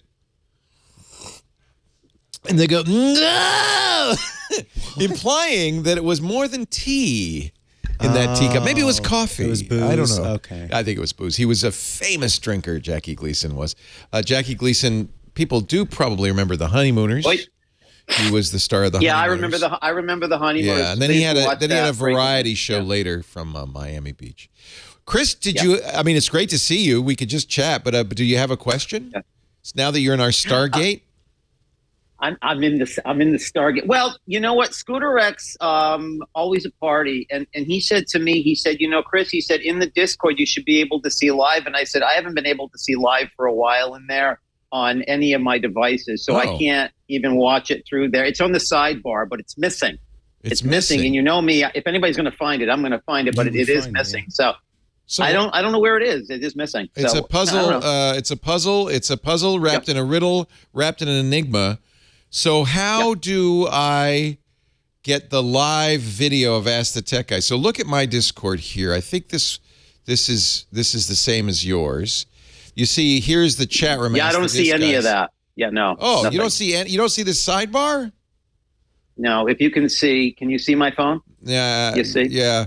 So you need the sidebar, and then what we do is we move the show up into the live section. You see, I don't have. Okay. Okay. Scroll down a little bit on that. Yeah, it doesn't look like you're logged in. You're not in our server. I am logged in. It's just showing your direct messages, though. Yeah, I think if you scroll down. No. Yeah. Click the thing on the button on the. This is what I do with my mom too. Yeah. Click the button on the bottom left. To talk to mom. Oh, Chris, you're my mother. Weekend. You're my mother. My grandma. You're my mother. Mom. No, mom. Mom was a party on the call. I miss her. Bringing on the show. Oh, you should you know bring her what? back on. I'm gonna tell a story after this call. Explain. Because I figured out a way to get mom on the show. Good. I miss mom. I miss mom too. And I said, Mom, they want to see you. And she said, oh, no, I'm too old. And I said, you're 90, Mom. Nobody expects that you would look like, Susan Bratton. You're 90, and we love you. And so we'll get her on, I promise. So, Chris, show my screen real quickly, or maybe I have that button here somewhere. There you go. What you need to do is get to that part where you see the Club TWiT logo. That means you're in our Discord. I know. It used to be there. Yeah. It used to be there it's there. You're just getting away. And then right under Ask the Tech Guys, which is the current show, you see this live stream. When you click that, now get ready because this is going to give you a kind of psychedelic view of this. There's the live stream popping up, and the live stream, of course, is the live stream over and over and over and over again. I think mine's broken. I got to contact them because before the last time I had help me, my Discord is broken. Are you using an iPhone or an Android device? Well, I just updated my iPhone, so I'm using iPhone 14 so Pro. we can. So you're seeing something like this, except you're in dark mode. Yes. And you see on the left there all those silly little icons. Yeah. I had all this. It's One missing. of them. Do you have a plus button though? Is there a plus button? Yes. Hit the plus button. Yes. Yep. And then you're going to add Club TWiT. Where create a community, gaming, school club, study group, friends. That app you're using is not yet logged into our Club TWiT server. Not logged into Club TWiT. So you need to log into Club TWiT. You're a member of the club. We know that. So the link that they sent you That is the link to Discord. You click that. A lot of people have trouble getting in Discord. This is probably the #1 help question we get, Chris. I don't like having problems like this because you know what? I look at it like this. It's sort of like cash flow.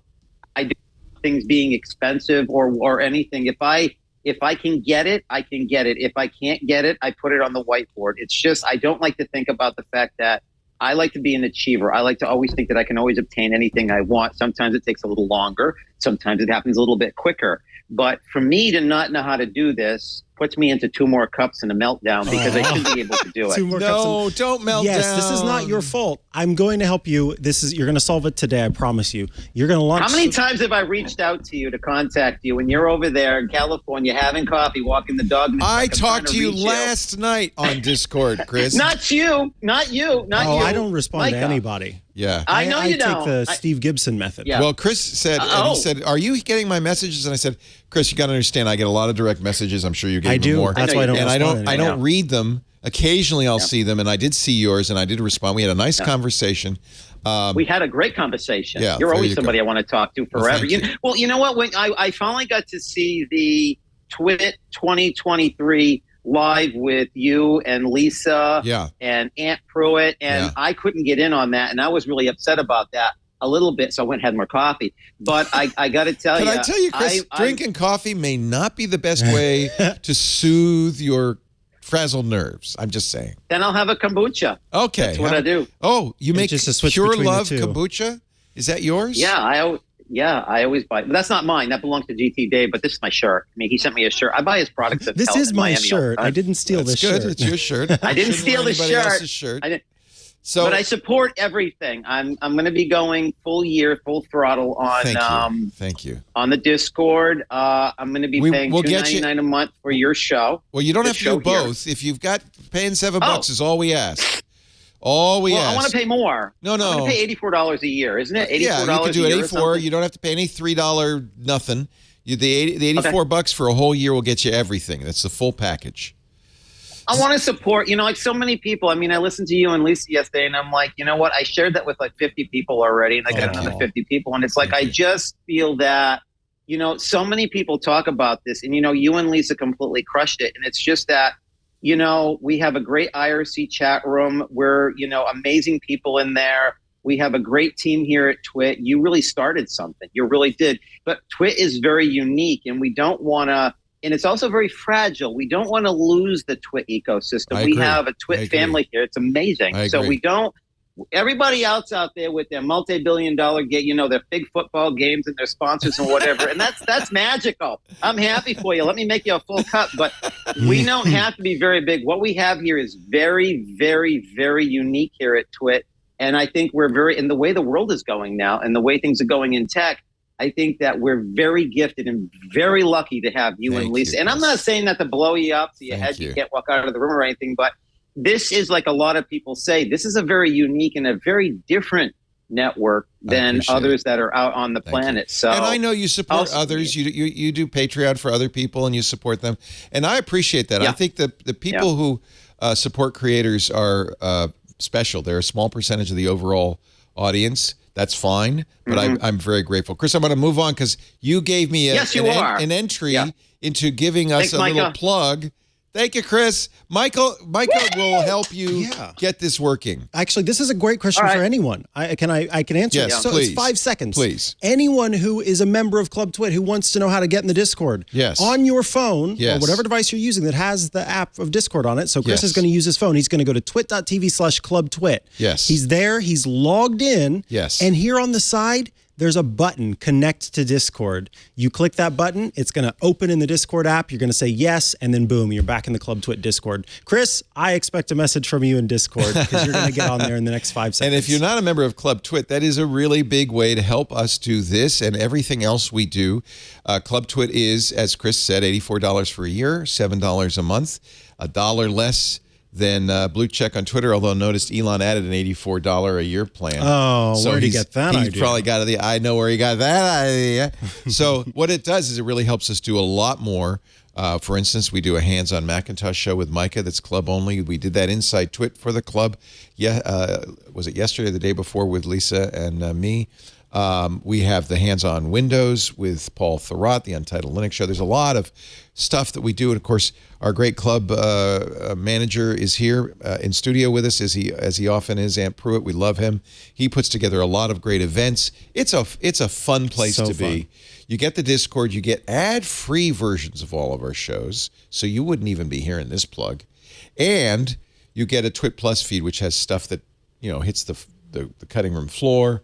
We're going to do some special events. For instance, Daniel Suarez is coming up in a couple of weeks. We'll talk about his new book. We'll do that in the club, and then later make it a show. It lets us launch new shows like This Week in Space, which the club paid for the launch of. But once we started getting an audience and getting advertisers, we are now doing it in public for everybody. In fact, we're going to add video to that show. Lisa announced on our Inside Twit, which is good news, sometime soon. So go to the website, twit.tv/clubtwit. Sign up. It's really a great way to support it. We're not like the radio network where we have 500 affiliates paying money for the show and 19 ads an hour. Right. We do what we can with what we've got, and a big part of that is you, our listeners. We like it that way. I want the listeners to support what we do. As the Tech Guy is brought to you by ACI Learning. IT Pro, always for the last, 10 years, one of our favorite sponsors. I think it was 2013 they started. We started with them talking about this great IT training. They still do the best, most entertaining, engaging IT training. But now that they're a part of ACI Learning, IT Pro can do so much more. You can see it on the screen now. There's Audit Pro, and there's Practice Labs. There's so much more thanks to ACI Learning. They're expanding their production capabilities, bringing you the content you want with the same engaging, entertaining learning style you need at any stage in your development. Whether you want individual training for yourself or you've got a team to train, ACI Learning and IT Pro has you covered. IT Pro's done so well over the last few years. 227,000 members of that great learning community. I know many of them are listeners. We brought a lot of people to IT Pro. They still have the greatest training, and then some, right? 6,800 hours of content. New content is added daily. You can get team training for your team in CompTIA, Microsoft IT training, Cisco, Linux, Apple, security, cloud, everything they need to know, even soft skills like marketing, compliance. One of the most recognized beginner certificates, the one most people get when they start, the CompTIA A+ certificate, is where it's the desktop support certificate. They also have Security Plus and Network Plus. It's the one most people start with. And IT Pro and ACI Learning have a great bunch of CompTIA classes to make it easy to level up your employees, especially, if they want to get good at security. The Security Plus cert is so great. They also have CISSP, AWS, ISACA, CCNA, all the most popular certifications. Other very popular certs, the Technical Support Specialist. I bet you there's people on your team you'd love to have that skill. Computer User Support Specialist. How about Information Security Analyst? And again, you can do these as individuals, or you can have your whole team do it, which is fantastic. Certifications show more than just proving you have a skill set. They let your customers see that you are committed to keeping your organization up to date. It's a great thing to put on your website. We are certified. ACI Learning and IT Pro are with you every step of the way. They have great business plans. With an IT Pro business plan, ACI Learning offers fully customizable training. You can track results, manage seats, assign and unassigned team members. You can have subset of users. So you can say, you guys need to learn this. You can even break it down by episode, not just whole course. And because they have full transcripts for everything they do, it's easy to find that part and say, hey, Joe, I really would like you to take episode 3 on this CISSP course. I want you to polish that up. We need you to know that. With the best reporting, you'll have immediate insight into what your team is doing. Are they using it? They love it, by the way. So they will be using it. And if you have to show the higher ups that, we're getting good ROI on this. You get great visual reports. You can show them. You see, everybody's taking the courses. They're getting the certs. So many respected companies and government agencies around the globe turn to IT Pro and ACI Learning year after year to help them maintain their competitive edge. We're so glad to partner with them.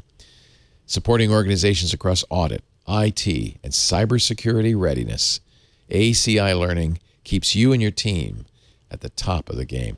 And one of the things ACI has brought to the table, they have learning hubs too that you go to in person. So you can also get that in-person instruction. Some people prefer that. From entry-level training to putting people on the moon, ACI Learning has got you covered. Do they have a course on putting people on the moon? That would be a good. I'd like to take that. That's a cool course. Maintain your company's competitive edge with ACI Learning. Visit ACILearning.com. That's the new website, the umbrella site that covers it all. ACILearning.com. Thank you, ACI, for supporting us, for sponsoring the studio. It was a real boon when you said, yeah, we want to do this, and we love it, these guys. So we're really glad to help them out. I need to go and pick another caller. I see Aaron E. has his hand raised. We do have that little hand raising thing, which is kind of cool, the icon. Aaron, I'm going to send you the invite. Press the OK button, accept, and then turn on your audio. You're muted on your phone. I like it that he's on the phone, though. We like that because it makes it easier. Well, while he's unmuting, are you there? Can you hear me, Aaron? Yes, I can. Yeah. Hey, it's working. I'll tell you what I was going to tell you in a second. Welcome. Where are you calling from? Just outside of Portland, Oregon. Oh, nice. Pretty country. Are you out in the woods? No. I'm definitely in the suburbs of Beaverton area, Southwest. Sure, I know the area very well. In fact, Ant's son is in school up there, right? Is he in Beaverton? Where is he? He's in Forest Grove. Forest Grove. Portland right now. He just finished running his 200-meter dash. Oh, he's in Portland. He just was in a track event in Portland. That's awesome. What can we do for you, Aaron? I got okay. So the background here is I got an iPad for free. I was very excited because I thought, okay, here's something I can, I can give my 4-year-old this iPad and he can paint with it and have some fun, and it's relatively easy to, I don't have to worry about it because it's old. If he breaks it, no big deal. Well, I mean, kind of. It's funny because Amazon makes a fire tablet for kids that's basically encased in hard rubber. Yes, that you can throw. My niece has one. They make cases like that for iPads. Mm-hmm. That might be something to look at for a 4-year-old for sure. Anyway, what's your question? Well, I ran into this problem. I started, so I got the iPad.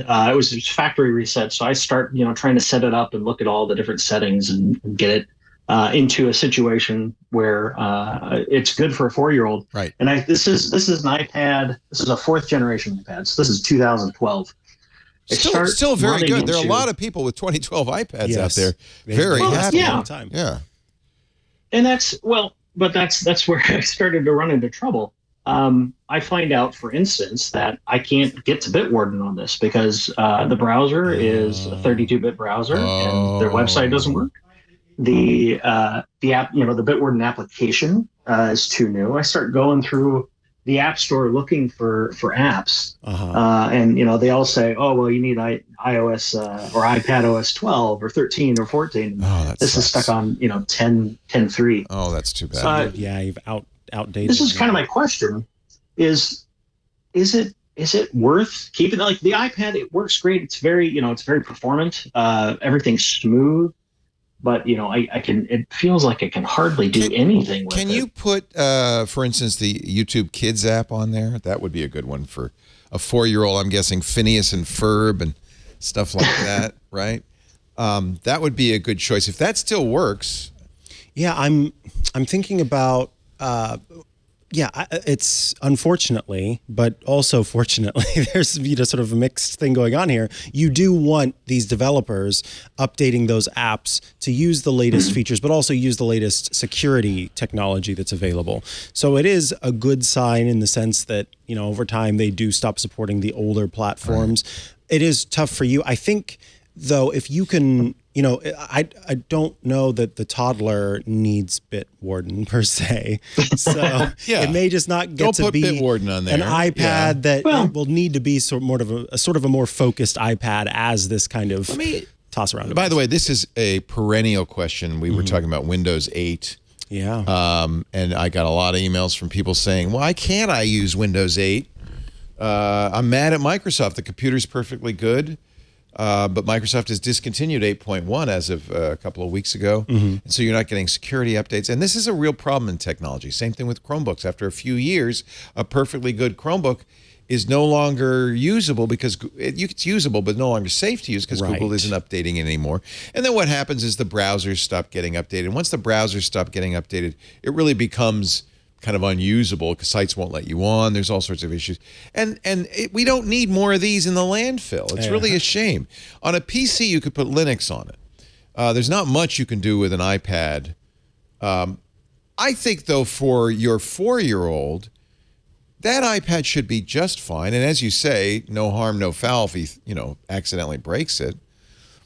There is a setting, and actually, I want you to show me this. Guided access. To put this so that the kid can't get out of the mode that he's in. So this is my iPad Mini, which I really like, by the way. It's a really nice little. For anyone who is using one of these devices, I have a tip for you. Because you'll have someone who knows what they're doing tell you, okay, go to this screen, and sometimes it can be hard to find. If you scroll down a little bit on the left side of the screen, yours doesn't look, by the way, like this, Aaron, because you have an older. Because it's older. This is iOS 16. Right, but you should. It's the same idea. A search function, and so you'll see that I just tapped GUI to start to find guided access. But I'm going to show you how to get to it as if you don't have this, just in case. So, but that's the quick way. That's the quick way. Just Exactly. type in the search. So we'll scroll down until we find accessibility. And then we will scroll down in the accessibility menu until we come across guided access, which is under general. And guided access is on this iPad. Now, what happens is with guided access, it lets you lock things to a specific app. And once that is locked to that specific app, whichever one it happens to be, it will stay on that app. Like YouTube Kids. Yes, like YouTube Kids.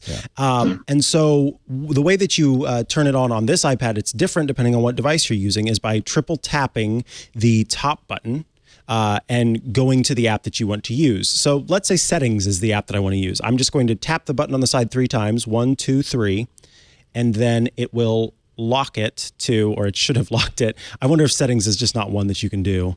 And it's also possible because we're AirPlaying that it won't let you. Oh, it might not let you do accessibility because we're AirPlaying. Yeah, that's probably it. So that's how it does. But once it's like that, then you've got a passcode that you set that will. So the 4-year-old might of observe you doing 1, 2, 3. Yes. And 4-year-olds are smart and might figure that out, but he won't know the passcode. Exactly. So, I'll tell you one thing. I used to do this with my phone, so he could sit and look through photos. Oh, good. He hated it. It was so annoying to him. He wanted to get out of the guided access so he could look at other applications. It's kind of amazing. And this was when he was 3. It's kind of amazing, smart, that you give these devices to kids who are they're not literate. They just learned how to talk, but no problem. They're zooming around. They're launching apps. They're saying, "Dad, I want Netflix." I mean, it's amazing. My mom sent me a video quite literally yesterday of my niece doing a puzzle on an iPad, on a dragging tablet, dragging the pieces in, knowing what she was doing. And I'm going, I don't understand. It's so cool. So he doesn't like guided access. That's hysterical. Let me ask the dangerous follow-up question, which I feel like if this were the radio show, you wouldn't want to reveal this to the millions of tech naive listeners, but I don't know. Is it worth? Oh, don't say it. Is it worth jailbreaking? I knew he was going to say it. You can't Well, really, I mean, you can't really advantage. jailbreak it very effectively, I think. Okay.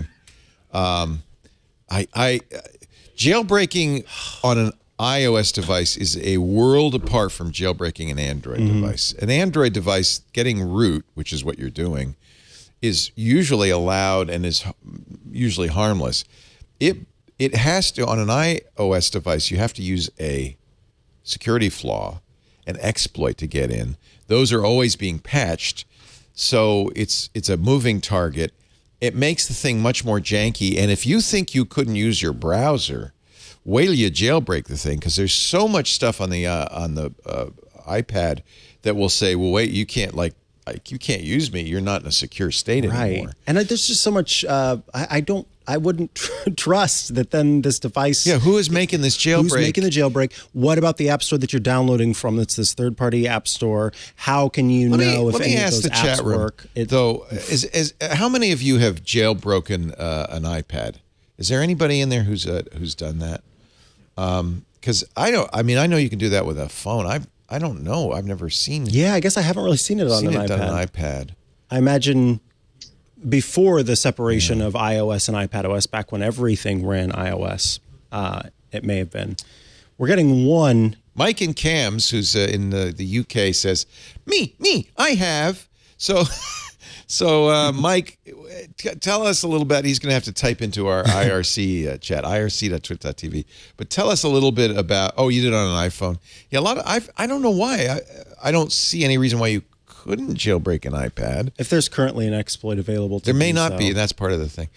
You know what I would do, honestly, if I were you, is get a cheap Fire tablet. They're not expensive at all, and they are more purpose-built for that. And as you've pointed out, they're crappy, but they're fine for a 4-year-old to keep the child, from breaking it. Yeah. Let me just see Fire tablet for kids if they still sell that. And by the way, I think they had, as I remember on this, a guarantee that if the kid broke it, they'd give you a new one. So yeah, they still sell it. Oh, currently unavailable. Oh, too bad. Oh, I wonder. Let me see if I can find another one. But you see how it's encased in that rubber. And the thing is, most of the stuff, they even have an interface for kids. It really is a kid's tablet. It's much more suited. And it was $100, I think. Let me see if they still sell. Yeah, they do. Here's the new one, I guess, which is $129. It includes a year subscription to Amazon Kids Plus. Actually, this is a lot better. This is double the amount of memory. It's 32 gigs of storage. It came out last year, so this is the latest model. And if your kid doesn't like purple, although if he likes Barney, he must like purple, you can also get it in blue and red. Red would be easier to find. See, I mean, I just think... Don't know if it'll work with BitWarden, though. No, don't put BitWarden on it. I mean, it's a real issue with BitWarden because I had the Apple says, well, sign into the App Store, sign into your account, and then when you want to download something, sign in your password. Oh, I see. 55 characters randomized from BitWarden. Good man. And I have no way to copy that. Yeah. So I'm just bringing it up on my desktop. And can he use continuity to put it on a Mac? Copy it into the clipboard of the Mac and then paste it on the iPad? Yes, but you have to be logged into your Apple ID first. So if the iPad is not logged in, of course you do. Then it won't let you do that. You know what I do? I have an Apple ID I can remember and type. It's long, but it's not completely random. It's something. It's that. I wonder about using BitWarden in the. You weren't even able to use BitWarden in Safari in the browser. It won't load. Got it. I went and asked. There's an open bug, or not an open bug. It's it's not a bug. They said it had something to do with the difference between 32-bit and 64-bit browser, but got it. Whatever the reason. How about AirDrop? I think you'd have the same thing. I was about to suggest AirDrop. No, you can do AirDrop even if you're not logged into an iCloud account. It'll just show that it's an iPad. It won't say like so AirDrop it over. Yeah, so you could AirDrop it over. And I think if it's text, it'll open it in the Notes app by default, but I don't quite recall where the text opens. So in any case, yes, you could AirDrop it over. That's an interesting conundrum. Yeah. Yeah. Of course, in a couple of years, he's going to get his own iPhone. So, no, I'm just kidding. Don't get him an iPhone. Oh, well. I think these Fire tablets are probably a pretty good choice. Does your niece have That's one of what those? my niece got for just this last Christmas, and she loves it. She can throw it. Yeah, exactly. When she can't get the puzzle solved, she can chuck it across the room and everything's fine. I'm trying to see if they still offer that guarantee. They must have lost their shirts on that. Well, it says something there with a guarantee. Yeah, it used to say, 2-year worry-free guarantee. If it breaks, return it. We'll replace it for free. So if the kid drops it or throws it, erps up on it, you get a new one. It's pretty, these aren't great tablets. You wouldn't want to use this for productivity for anything. Right. It is very locked down, too. Yeah. It is, with good reason. Yeah. But it has all the kid content. And the thing is, I think as smart as he is, he's not going to say, oh, I want to get behind this to all the good stuff. Right. There is no good stuff. Yeah. This is what you get, kid. This is all you get. then he's going to steal your phone. Hey, it's a real pleasure to talk to you. Thank you so much for calling. I hope you have a great day. Thank you so much. Up there in beautiful Oregon. And we will get you back soon, okay? Thanks, Aaron. Thank you. Take care. Take care. Bye-bye. Okay, I have to push this button and then that button and then this button and this button. move them. I have to move you twice, which is an interesting experiment. Should I take another call? One more call. I see Bob's hand raised. Let's see if I see Bob. Bob, I'm moving you in. You're going to get a invite. Click OK. Bob. Hey, Bob-a-ree-bop. Hello. Welcome. Where are you calling from? I am calling from Pearl River, New York. Oh, whereabouts is that? So it's up the Hudson River from New York City. Oh, nice. About 20 miles up the river, right near the Tappan Zee Bridge, if you're familiar with it. Yeah, I know the Tappan Zee Bridge. Yeah. Very well. What can we do for you, Bob? So I spent a lot of time fortifying my home network, put in a pfSense firewall. Nice. And one of the Netgate 1100s devices. Steve Gibson recommended and improved. Yep. Yep. Very good choice. That's where I got the idea from. Yep. And I broke it out into multiple VLANs. And I think I've kind of gone as far as I have to. But when you start looking at pfSense and the packages that they run, do I need any other packages? That's an interesting question. Or am I just going down the rabbit hole of trying to fortify? I wouldn't. So this is the hardware he's talking about. It's very inexpensive. Steve uses this. It is, instead of a router, basically, it's a security gateway. $189 for this one. You use the 1100, right? Correct. Yeah, and it's got pfSense built in there. pfSense is a very powerful router firewall software package, open source. It does have a lot of plugins. I wouldn't worry about intrusion detection unless you are, this is just for your home, right? Yeah, this is just for my home. I was actually looking at the Open Canary. Well, that's cool. That's really cool. From our folks, they're still a sponsor. Thanks. Okay, good. Yeah. Good. So I know Open Canary's there, and I'm going to do that whenever the Raspberry Pis come back out in production. Nice. And kind of, I think that's the last piece then. I think you're more, for a home user, you're really locked down. Yeah. I think that's really good. pfSense is fantastic. As I said, Steve has been recommending this for a couple of years now. It's what he uses. If it's good enough for Steve Gibson, I'll ask him on Tuesday on Security Now if he uses any plugins. But I'm willing to bet he doesn't. And here's the problem when you start adding plugins. First of all, you're protecting against something that's probably not an issue for you, right? Right. But second, you're adding something now that you have to also monitor and keep an eye on. And the more, this is kind of my rule of thumb for any device. Only install the stuff you absolutely want. Almost all of us, because we like shiny and new, install far too many apps. Yes.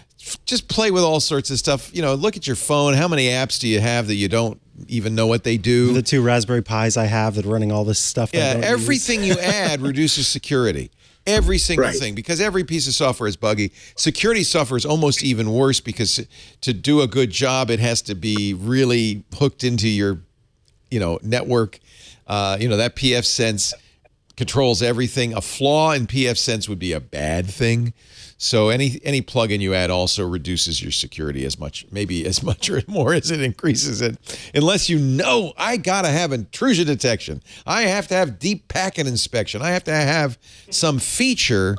I would say you don't need it. The pfSense just by itself does a fantastic job. It's a really great router. Okay, well that just helps. And I'm impressed. You're obviously pretty sophisticated to have that all set up. Do you have how many devices do you have in your home network?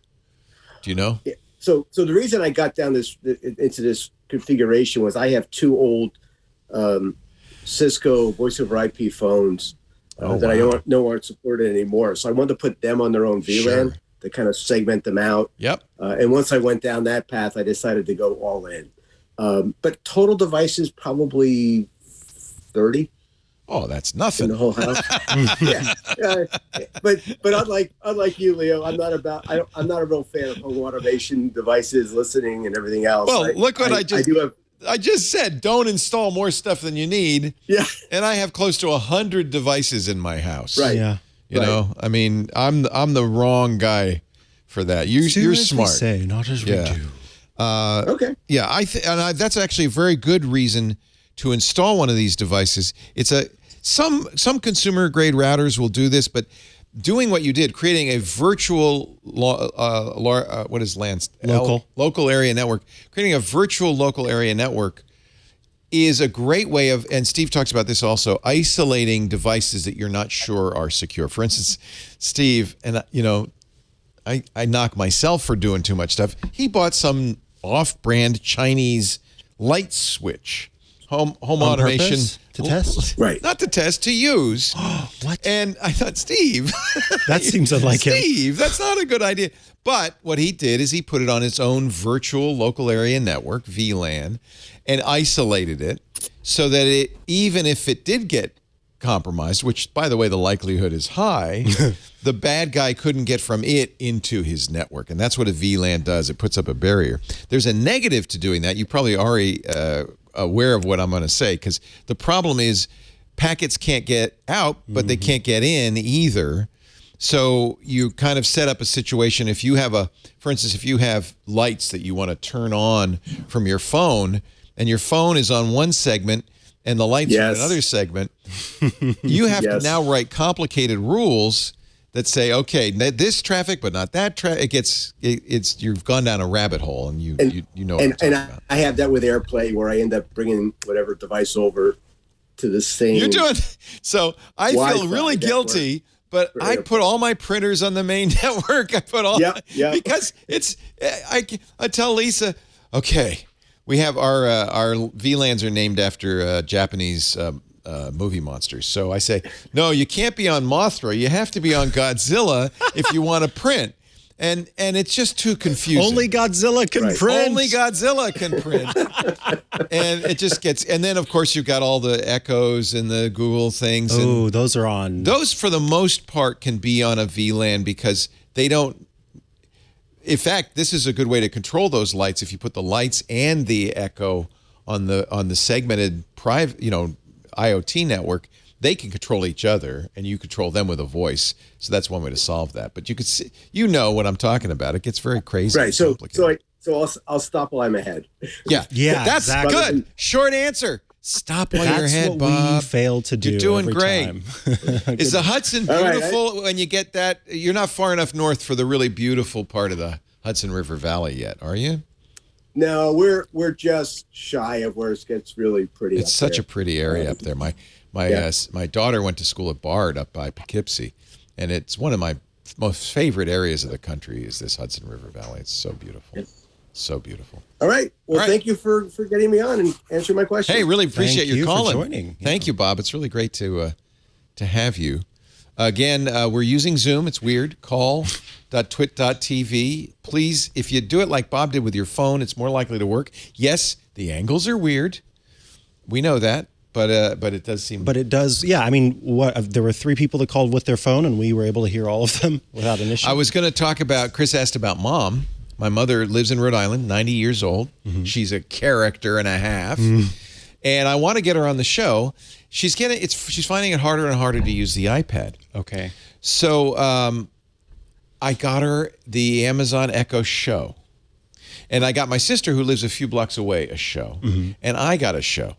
And now she can say, call my son. Nice. And with her voice only, and get a picture of me and I get a picture of her.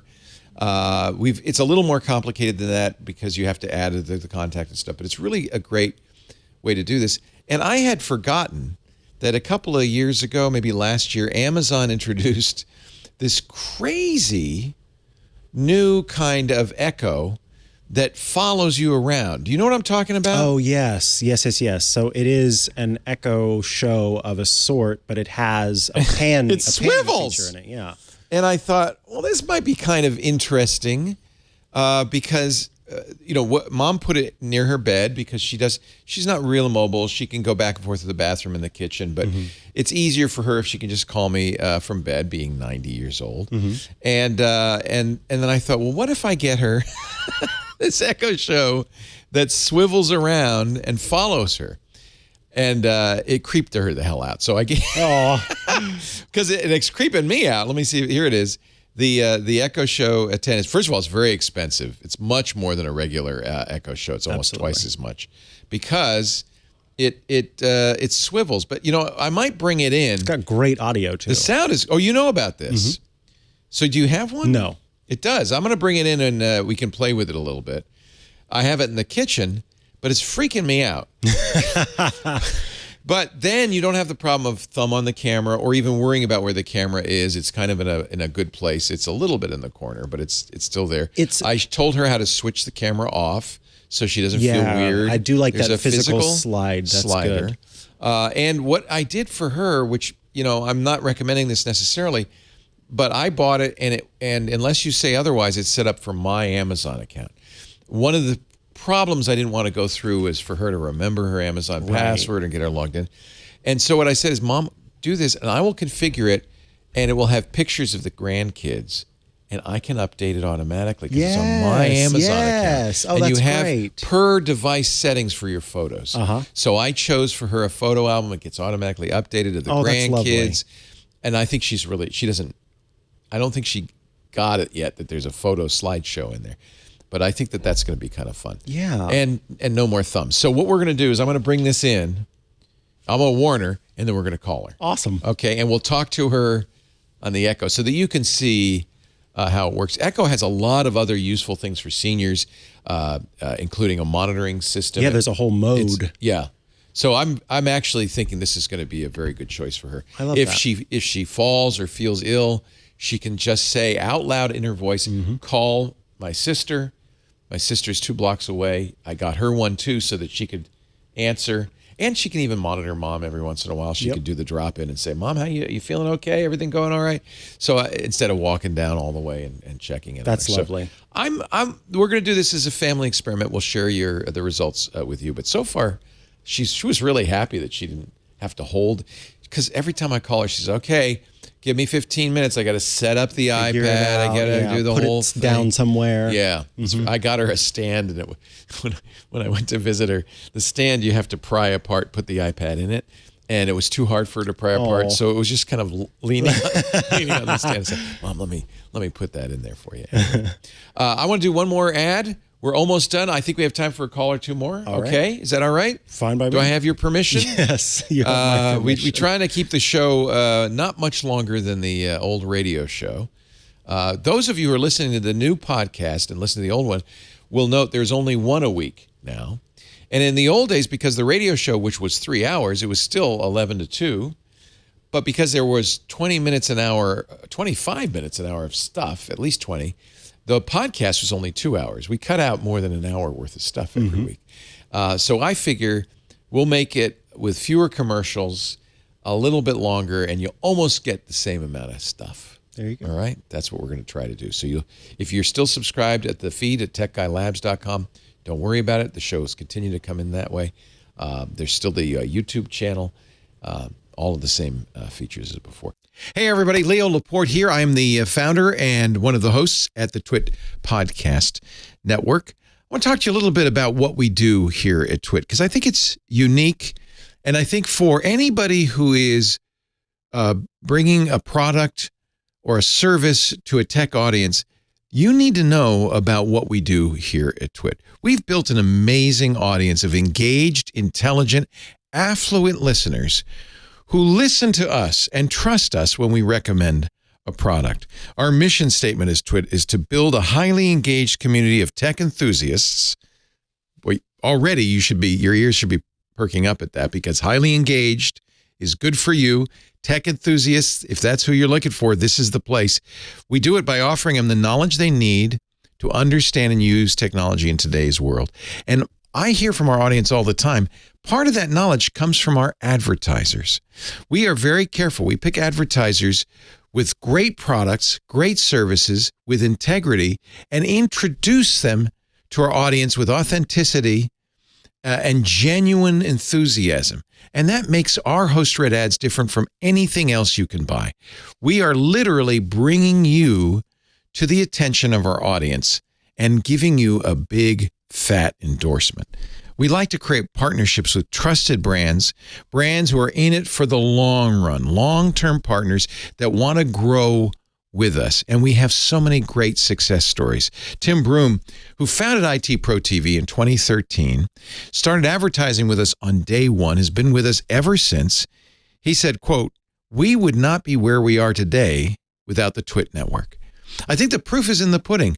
Advertisers like IT Pro TV and Audible that have been with us for more than 10 years, they stick around because their ads work. And honestly, isn't that why you're buying advertising? You get a lot with TWiT. We have a very full service attitude. We almost think of it as kind of artisanal advertising, boutique advertising. You'll get a full service continuity team. People who are on the phone with you, who are in touch with you, who support you with everything from copywriting to graphic design. So you are not alone in this.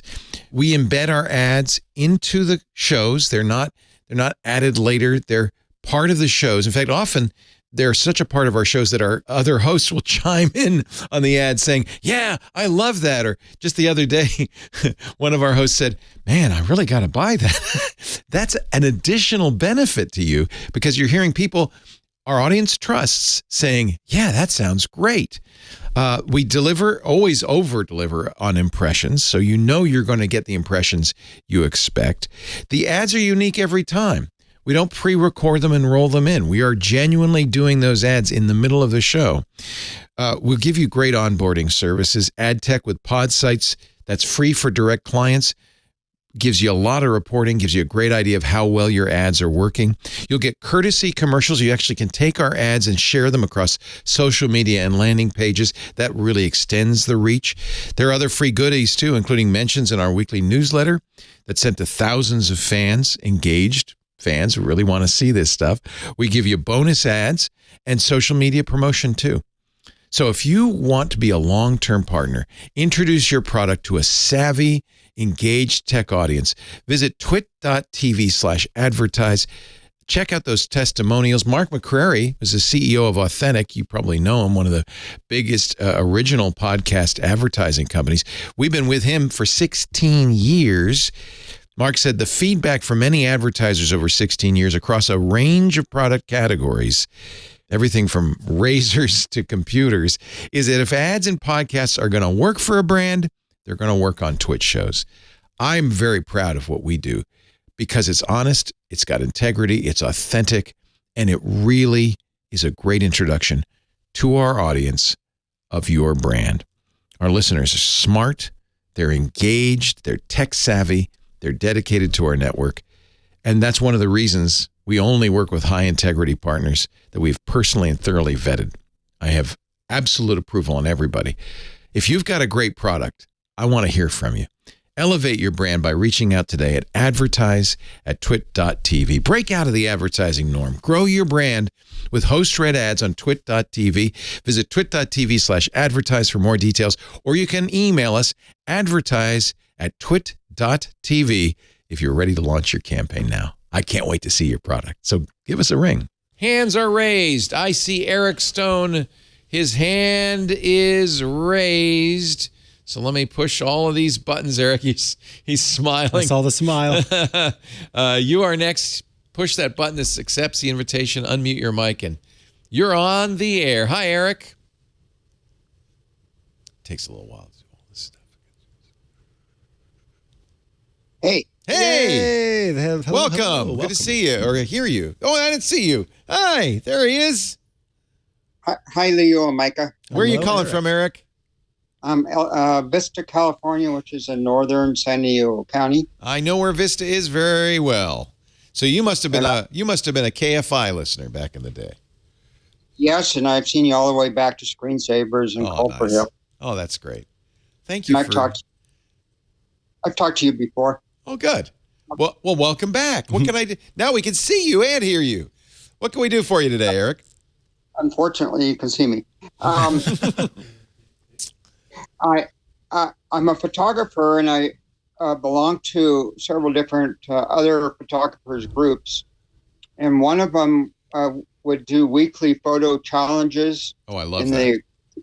They would critique the photo, and they decided to close down the page, so I offered to take over the page.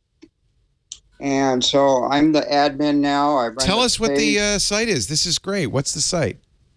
It's on Facebook. It's called Your Photographic Journey Weekly Photo Challenge. I would go there, but not being a Facebook user, I can't. So say the name again, and everybody can write it down. Your Photographic Journey Weekly Photo Challenge. So if I go to Facebook and type Your Photographic Journey Weekly Challenge in, it'll find that. And you can join, and then tell me what the challenge is. What's this week's challenge so I get an idea of what you're looking for. Foreground, midground, and background. Ah. So you're playing with depth of field, or? Yeah. So they would have like 3 different nice levels that would show in the photo. Nice. So the thing is, they used OBS Studio, and it would interface with Facebook. And I'm having trouble getting it to live stream. Okay. And I can get it to record, right, and stream it later, but I can't seem to get it to live stream. I hit the live stream button, and it just doesn't. So I've of course used OBS Studio many times. Love it. I usually do it with Twitch. I've done it with YouTube as well. I've never tried it with Facebook, but I can tell you with both Twitch and YouTube, you need a key. You need an API key for your account. And you enter that into OBS Studio, and that's how OBS Studio knows what the streaming endpoint is, because that's a unique endpoint. So I'm not sure how Facebook does it, but I'm sure there is some way that you tell OBS Studio this is the account to use. Do you know what I'm talking about? Yes, I put the key in. Okay. Then it just didn't work. It doesn't give you an error message, or it doesn't say, well, this key is wrong, or anything like that? I've had a similar issue. Have you used OBS Studio? The thing that I don't like about it, the one thing that I do complain, is that it's not very good at telling you what the issue is. And so you often have to go to like the logs, the site, and find. So on Facebook, look for the logs there. Okay. I remember trying to stream something to, it was Twitch actually, and OBS Studio didn't tell me what the problem was. I went to Twitch, I found in the logs, and it was saying that the stream was not a high enough bit rate or something. It has to match the expectation. And so I was able to adjust that and get it working. Yeah. So you may have to check with Facebook. You can do a search for like Facebook stream logs or something along those lines and find that setting, which could give you a little bit more insight into why it's not working. Yeah, the errors just don't show up very well in OBS Studio. You need a clue as to what's going on. I was wondering if there's a better program to use, or is that a good one to use? That's a great open source option. The fact that you don't have to. Yes. So if you want to spend a little money, Ecamm would be my suggestion for you. It's battle tested. I quite literally use it every week. That's how you do for iOS today. Yeah. Mm-hmm. And Rosemary uses it too. And right? Rosemary uses it on her end. And then I also a couple of times a month play Dungeons and Dragons online, and the person who produces the show and streams the show, they use Ecamm as the means of streaming all of us. Now it's Mac only, right? It is a macOS application, yes. So if you're not streaming, you're not using a Mac? I'm Windows. Yeah. Okay, gotcha. This does support Facebook Live, though. Here's all of the things. Let's see. For Windows, what's another choice? You could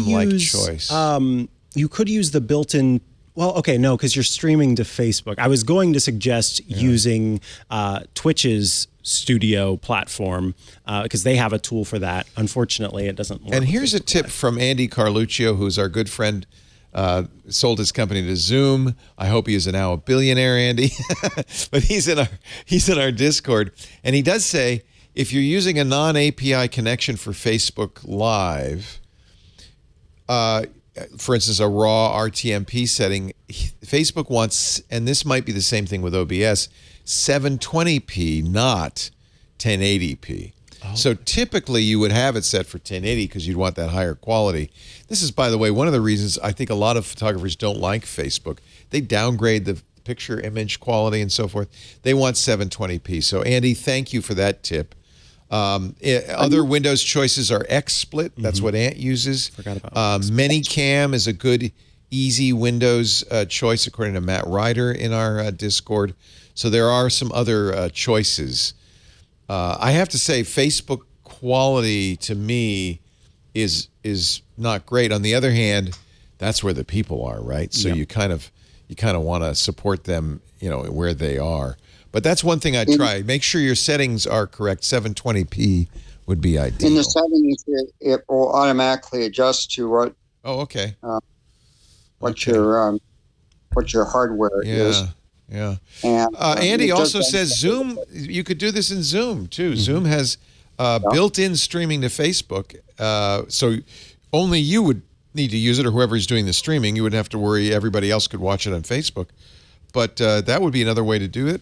You could even have, and this would be kind of cool, other photographers on Zoom, just like we're doing with you, talking in a group, and then put that thing on Facebook as well. So what I need is a picture of the a Facebook picture that they sent me on the screen. So you can comment on it. Yeah. Uh-huh. Ant does that on Hands-On Photography. Do you use XSplit for Hands-On Photography? He does. So he's not streaming to Facebook, he's streaming to us, and then we stream it out.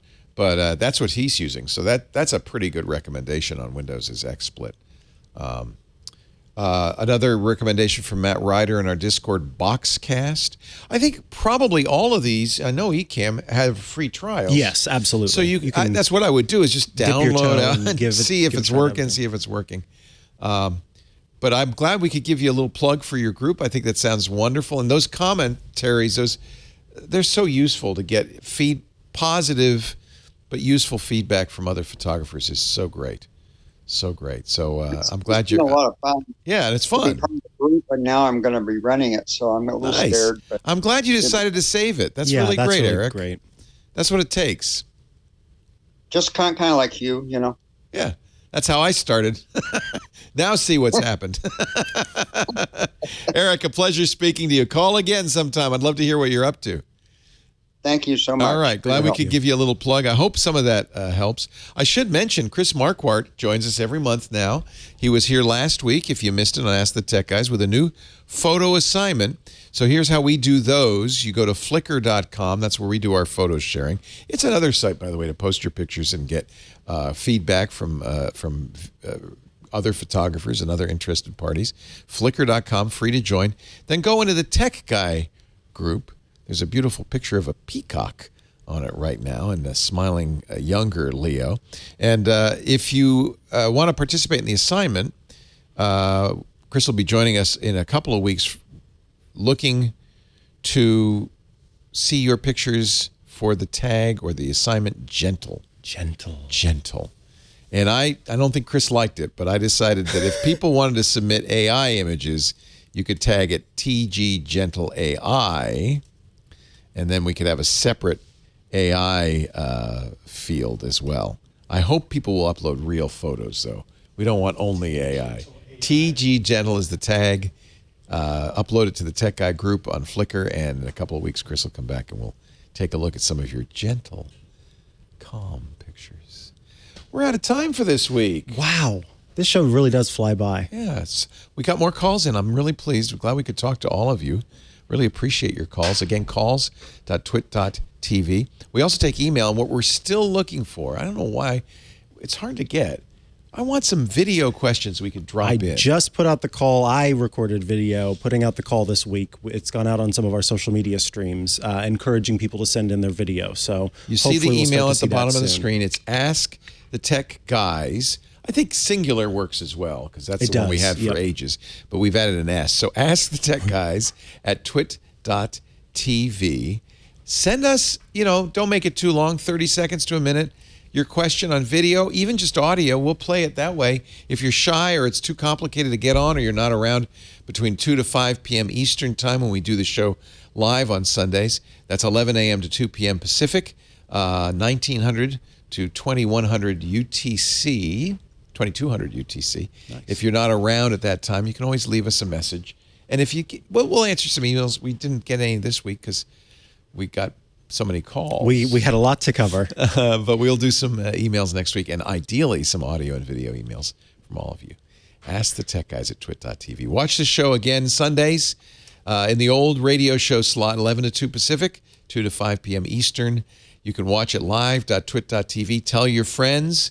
There's live video, but there's also live audio. I know some of you like to listen to the show when you're driving around and doing errands. That'll work too. You can put it on your phone and listen as you drive out and about. After the fact, the show is available on the website. You still can go to techguylabs.com or simply twit.tv/ATG for Ask the Tech Guys. There's a YouTube channel dedicated. I think it's the same one, the Tech Guy channel. We'll probably just repurpose that. Mm-hmm. Why create a new channel? YouTube.com/techguylabs. Nice. And Mikah knows all this stuff. He pays attention. I've only been doing this 19 years. I don't know what the hell I'm doing. And it's just autopilot. That's why. It is. I have no idea what's going on. And what else? You should subscribe in your favorite podcast client. We have links to all of those at the top of the website, twit.tv/ATG, or just open your client and search for Ask the Tech Guys or Tech Guy, because it's the same feed, and subscribe. That way you'll get it automatically.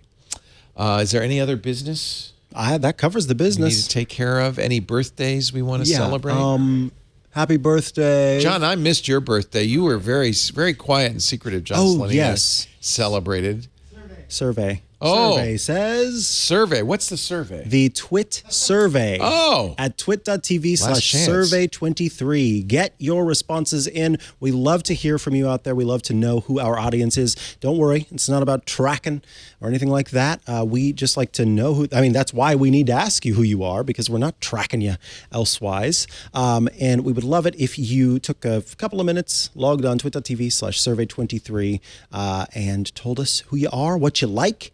And it helps us improve upon the shows, and also lets our sponsors know who we're talking to. We don't want to track you. We just want to, sell ads so that we can keep the lights on. Yeah. Thank you, everybody. Have a wonderful week. We'll be back here next Sunday. I hope you will too, for Ask the Tech Guys. Bye-bye. Hey, folks, I'm Ant Pruitt, and I have a question for you. How do you think your hardworking team, with a Club TWiT corporate subscription plan, of course, show your appreciation and reward your tech team with a subscription to Club TWiT? Keep everyone informed and entertained with podcasts covering the latest in tech. With the Club TWiT subscription, they get access to all of our podcasts ad-free.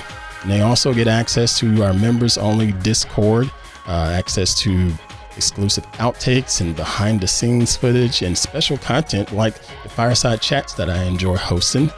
Plus, they also get shows like Hands on Mac, Hands on Windows, and the Untitled Linux Show. So, go to twit.tv/clubtwit and look for corporate plans for complete details.